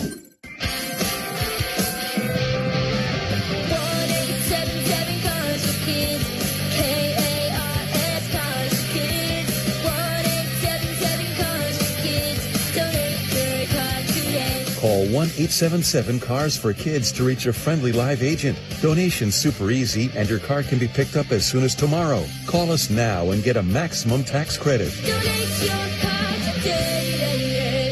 Why is Kintec different? Because real comfort isn't about selling you a shoe size. It's about understanding your unique foot and how you move. That takes movement and foot health experts, not just salespeople. And sometimes it means going beyond footwear to find the right support to relieve pain so you can move with confidence. There are shoe stores, there are clinics. Then there's Kintec. Footwear and orthotics, together in step. Kintec Footwear and Orthotics. Hey, it's Nick Kiprios. And I'm Justin Bourne. We're diving deep into everything happening in Leafland and the biggest stories around the NHL. Real Kipper and Bourne, weekdays from 4 to 6 on Sportsnet, Sportsnet 590 The Fan, and wherever you get your podcasts. CJCL Toronto. You're on Sportsnet 590 The Fan.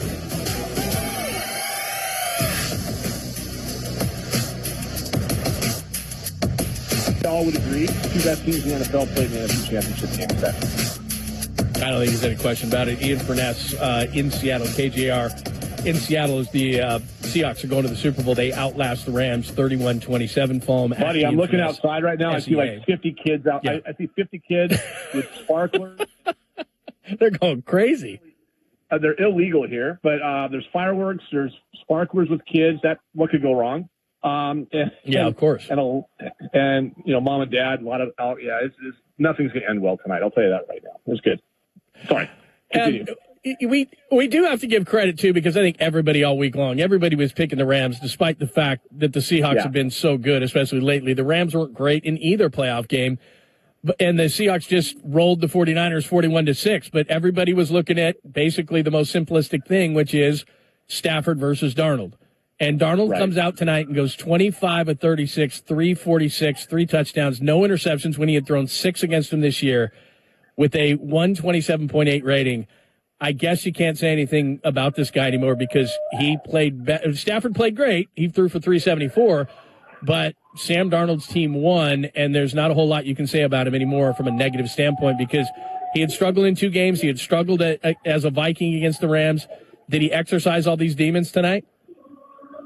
Yeah, he's a Super Bowl quarterback now. He's going to go to the Super Bowl, and he took the team to the Super Bowl, and that's all. Listen, at the start of the season, this team was picked 3rd. You cover the NFC West as close as anybody. Mm-hmm. This was a team that people picked behind the Arizona Cardinals this year. And part of the reason is because of Sam Darnold. And they got rid of Geno Smith. Why would they do that? They got Sam Darnold. I mean, that's crazy talk. What's Schneider doing? Sam Darnold took this team to the highest scoring season in Seahawks history in terms of offense, and he led them to the Super Bowl. If people can't get past that and still want to look still at the New York Jets Sam Darnold, then that's a you problem. That's not a Sam Darnold or Seahawks problem. He should have killed all those demons and slayed the dragon tonight. Yeah, there's no doubt about it. Sports Night on Westwood One Sports and Westwood One Sports app. It is awesome to have the background. Ian Furness from KJR in Seattle. The Seahawks are going to the Super Bowl. No, it's awesome. I love the background.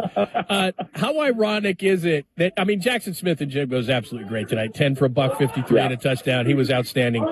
But to have Cooper Kupp extend and get that big first down that didn't seal the game, but it was a big factor in sealing the game. How big was that for Cooper Kupp, you think, the former Ram? I think it was big for him personally, and the thing was last week he was Seattle's leading receiver in the divisional round. 6 catches, 60 yards, and playoff Cooper Kupp's a different guy, man. He's not what he used to be in terms of, getting 100-plus catch season, 1,000 yards catch season, but this guy, playoff Cooper Kupp is special. And make no mistake, Mike Vrabel's going to do that next week. If you've got JSN, who had the best year of any receiver in the NFL, you've got to worry about him. You got to worry about Ken Walker, and now you got to worry about Cooper Kupp, who's playoff Cooper Kupp is a different beast, man. I think it was special for him in that regard. I think, and people don't know, it's special for him not just because of his ex-teammates. Cooper Kupp's from Washington. He's from our state. He grew up about 3 hours away. His dad played college football at PW, which is about a half hour from Seattle. He's a hometown kid. And so for him to come back and lead his team, his hometown team, back to the Super Bowl where he's already had incredible success and MVP and all that stuff, I think it's really good for him. And to do it against the Rams, obviously extra special time. But, play out Cooper, man. He'll make plays. He can still make plays. There's no doubt about it. That first down, extending for the first down. How many receivers in the NFL have the wherewithal? He needed 6 inches. He got 7 by extending. That's how good this guy is. Real quick before we let you go, I got to believe that they're pretty happy in Seattle, especially because I'm sure the Seahawks will be a big favorite in Santa Clara. So 2 things. You get to possibly win a Super Bowl in the 49ers stadium, which I'm sure they're going to hate. And you get to kind of exercise a demon and losing to the Patriots if you can win this Super Bowl. So I know it just happened and everybody's euphoric and everybody's sucking down beers and everything there. But this has got to be a pretty good scenario for the 49ers to go to San Francisco to play in that stadium and to get another shot at the Patriots. Yeah, not sure. Yeah, absolutely. I think in Kyle Shanahan and John Lynch's backyard, yes. The Patriots, yes. I'll be honest with you, though. I think those are going to do what we did to become rich. I know. The 49ers are going to go away. Even with some of the Patriots, if they get that, never go away. It will help ease the pain, but it's a great day. It's not Tom Brady. It's Hunter Henry. It's not Robert Gronkowski. It's a different group. But I think if they can get this, it'll be special for all the reasons you just mentioned. There's no doubt about that. And frankly, like I said, you and I talked about this on Tuesday on my show. Whoever won this game, doesn't matter if it was the Patriots or the Broncos coming out of the AFC, whoever won this game is going to be a heavy favorite in the Super Bowl and should win the Super Bowl. Rams would win. Seattle would win. So, I mean, it's that simple. Now, that said, when Seattle won Super Bowl 48, we went back to New York. You were back there with me. Everyone thought Denver was going to kill Seattle, and that didn't happen, obviously. So we'll see crazy things happen, but I think Seattle should be a heavy favorite and probably will win. Good stuff. All right, get back to it, man. You texted me a cooler of beer, and you got to get back to it. I've held you long enough. Congratulations to all in Seattle. I'm sure you guys are having a great time tonight. Thank you so much. Well, can you tell we're having a good time? I don't know if you can tell. Is there? Do you have another chant for us? Can they do it one more time? Hey, Zach, I need one more chant. Come on, 400 radio stations, Sirius XM 375. Like, come on.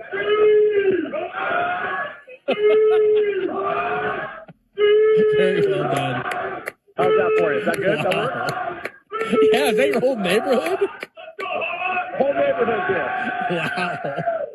Wow. See you, buddy. Outstanding work. All right, see you, man. All right, that is Ian Furness, KJR in Seattle. He does middays in Seattle, covers the Seahawks, Fox 13, travels with the Seahawks. So there you go. They're having a good time in Seattle. It is Sports Night with your friend John Lund on Westwood One Sports and the Westwood One Sports app. Just some of the, I'll be honest with you, as we are highly entertaining you while we're watching this game at the same time, all of us, and staying very focused, of course, on the show, but watching this game. I mentioned this with Ian just a few minutes ago if you didn't see the game. Tariq Woolen gets that penalty on him. It's a 3rd and 12. Should have probably had the interception. It's in front of the Rams sideline. He jumps up for about 2 seconds. Wolf's at the Rams sideline. I don't think that has anything to do with the game, but okay, they call the penalty, which I'm totally against. And then the next play, very smart by Sean McVay, goes right at Tariq Woolen, who you know is pissed. Easy touchdown to Puka Nacua, and it's 31-27 at the end of the third quarter. If you didn't see the game, then what happened was the defensive backs for the Seahawks, Nick Emenwari, the rookie, Kobe Bryant, one of their safeties, Devin Weatherspoon, they're all going back and forth. They're yelling at each other. Guys had to be separated. And I'm thinking to myself, wait a minute, we're going into the fourth quarter. The Rams have all the momentum. It's 31-27. This thing is going to be crazy. Because remember, the second game that these two teams played, the 38-37 game, that was all by the fourth quarter. That was bananas. I'm thinking, we got another quarter of this? This is going to be crazy. And neither team scored. The Rams go down, and what Ian was talking about, if you just joined us here on Sports Night on Westwood One Sports, he was talking about the Rams had a situation, had a 4th down, and they're inside the Seattle 10. I get that. But if they make it 31-30, there was about 4 minutes left in the game, and if their defense holds up, a field goal wins the game. Sean McVay says, nope. And I get it. This is a lot like the Sean Payton situation. He's got confidence. Everybody goes for it on 4th down. That's just the way the league is, whatever the card says. He doesn't. The Seahawks stop him. They go deep middle of the end zone. Devin Weatherspoon knocks it away, and the Rams never get the football back. Seahawks get Cooper Kupp with just a stretch to get a 1st down to knock out some time. There was a penalty against the Rams, a holding call against Kobe Durant, a corner. They get another 1st down out of that, and they're able to pretty much salt the game away at that point. The Rams had about 30 seconds at the end of the game. They got the ball at their own 8. They got one play out to the 30. They spike the ball down, and then they throw one more to Puka Nacua, who just had a hell of a year. He slides to catch the ball in Seahawks territory, and he's trying to get out of bounds, but the Rams had used all their timeouts, so he can't get out of bounds, and the clock runs out. And they would have had a shot from maybe, 30, 35-yard line, trying to do like 8 things at once here on Westwood on Sports, entertain you, watch the game, look at the numbers. So there's that, and the Seahawks went and winning the game, and there's no point scored in the fourth quarter, which absolutely shocks me. And then the big storyline that I think is going to be talked about tomorrow in terms of this game is, that Tariq Woolen and all these different things had they lost, but Sam Darnold goes 25 of 36 for 346, 3 touchdowns, and more importantly, no touchdowns. First game between these two teams, 4 interceptions. Last game between these two teams, 2 interceptions. Last year against the Rams as a Viking, the reason why he's not in purple anymore, and they'd have kept him over J.J. McCarthy, they've said it. Played a horrible game against the Rams last year in the playoffs. Played a horrible game in the regular season against them. Played a good game, but still turned the ball over too much in the second game. And they win 38-37. Sam Darnold played pretty much a flawless game. So what are you going to say about him now? I don't know. Some people are still going to say they don't believe, but I don't know how it can get better and bigger than throwing for 346 and 3 touchdowns in a game that gets you to the Super Bowl. And if Sam Darnold wins the Super Bowl, and I haven't seen the line yet, well, I'll check it and we'll get into it a little bit later, but he's, I think, going to be a Super Bowl winning quarterback. I don't think New England can beat the Seahawks. I think it's 2 weeks. You give Mike McDonald 2 weeks. I think it's going to be tough. Drake May hasn't played great in the playoffs. So this is not going to be an easy task for the Patriots. Of course, things can change. And look, Stafford played great too. It's not that he necessarily outplayed Matthew Stafford. 22 of 35, 374. He hardly missed a pass in the second half. He threw 3 touchdowns. He had a rating of 127.6. So, I mean, both these quarterbacks lit it up. I mean, Stafford got more yards at the end because they had a couple of plays at the end, but they played about identical football. You'd give it to Darnold. He played great when it counted, made the plays when it counted, and so it was a Stafford v. Darnold, and most people, myself included, went, well, if it comes down to that, Stafford's going to outplay Darnold. That's how we simplify the game, right? We get into the playoffs and go, geez, Darnold or Stafford? Stafford. You know, Jared Stidham was the Broncos quarterback. It was going to be Drake May. And Drake May didn't do it with his arm because of the weather. He did it with his legs. So now that those games are over and you've jumped on to Sports Night with Westwood One Sports with me, John Lund, and, of course, you're listening on the Westwood One app, I'm sure, hit me up. You want to talk about the first game between the AFC and the AFC Championship between the Patriots and the Broncos? I'd love to get your thoughts. 310-840-4910. My point there is Sean Payton lost the game. Had an inexperienced quarterback, lost the game. Give me your thoughts on that. Seahawks just came down to, I thought they were going to fall apart at the end. They didn't. Give a ton of credit to Sam Darnold, who played at least as well, probably better than Matthew Stafford, which most of us wouldn't have thought. So give me your thoughts on that. 310-840-4910. Westwood One Sports talk and text line is wide open for you when you haven't had an opportunity to do it because we've been watching and listening and all this kind of stuff to the game. So let's do that coming up next. We'll do a first preview of the Super Bowl as well. And we still have last call coming up at about 40 past the hour. All that to come. High-level entertainment for you on Sports Night on Westwood One Sports and the Westwood One Sports app. The stories that matter from the brand you trust. Westwood One Sports. This is the sound of a Toyota Tacoma arriving at the trail with 2 high-performance snowmobiles in tow. And this is the sound of a Tacoma arriving at school with 2 high-energy kids in tow. 2 extremes, 1 Tacoma with a powerful I-Force engine.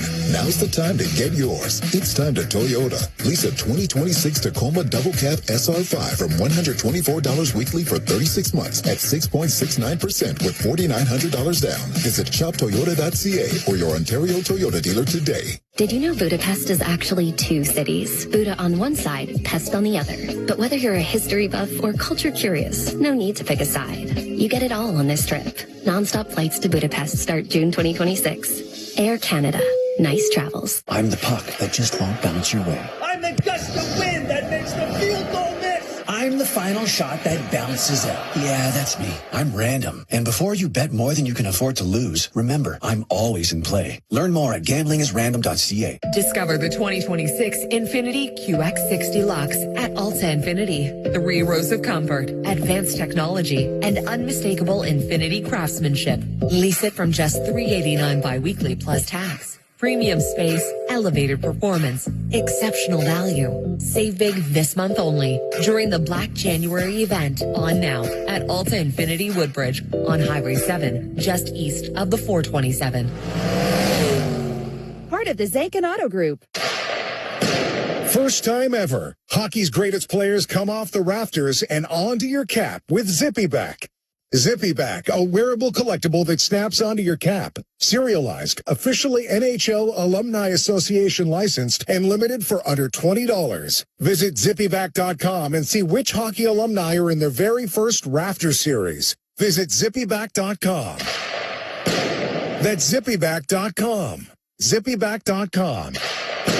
Advertising where your customers are listening is now within reach. Introducing Ad Manager, the ad buying platform designed for businesses of all sizes. No ad buying experience required. Get your message on air with professionally produced ads at no extra cost. Stand out with premium radio placement that connects your business to trusted Rogers Sports and Media audiences. We'll help you get started with up to $500 off your next campaign. Elevate your business today. Visit grow.rogersportsandmedia.com. 1-877 Cars for Kids. KARS Cars for Kids. 1-877 Cars for Kids. Donate your car today. Ready to get rid of that old car? Donate it today at carsforkids.ca. That's cars with a K. Donation's super easy, and you'll get a maximum tax credit. 1-877 Cars for Kids. Donate your car today. What a tackle. Let's go to the sidelines.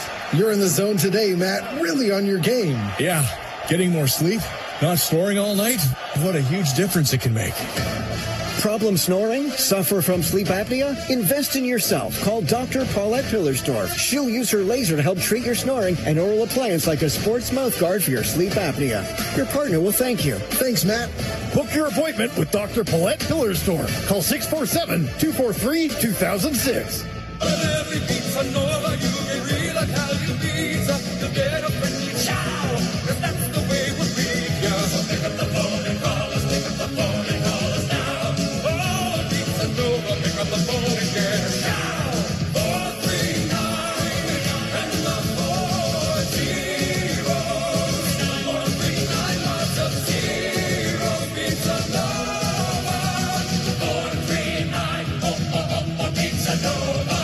The legendary Yeti, born to handle ice, snow, and the harshest conditions imaginable. Hey, that's like a Subaru with all-wheel drive. The mighty Yeti uses its impressive strength to navigate any terrain. Like the X mode in a Subaru. No one knows exactly what they do out there. Usually snowboarding, sometimes skating if I find a pair that fits. Legendary winters await, so hurry into your local Subaru dealer for lease and finance rates as low as 0.5%. Conditions apply. See dealer for details. Subaru, uncommon comes standard. This ascent isn't for everyone.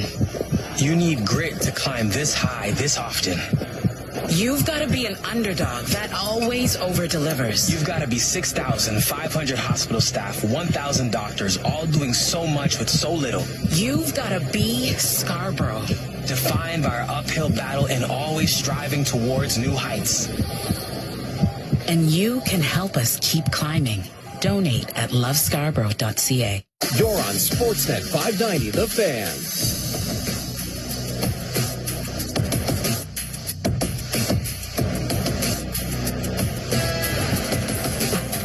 Lives up to the billing.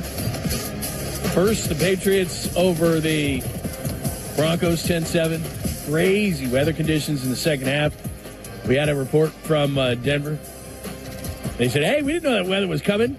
Maybe that's why Sean Dayton didn't take those early points. Should have. Got a backup quarterback. I thought that was pretty easy. Might have cost them the game. I think it did. Give me your thoughts. And they made mistakes.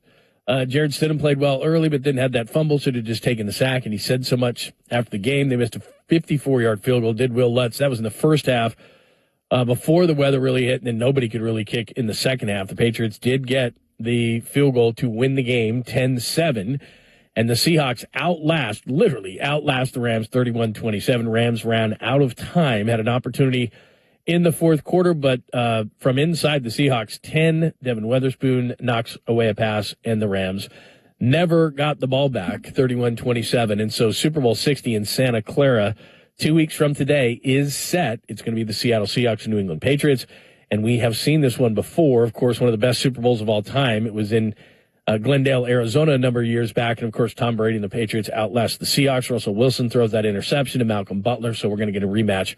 Not exactly of that game, but maybe the Seahawks should have run the ball. But we are going to get a rematch of the organizations, the Seahawks and the Patriots. By the way, Stu tells me, Stu is our fine producer, and Mike is keeping us on the air and doing an awesome job as always, that DraftKings has the Seahawks by 4.5.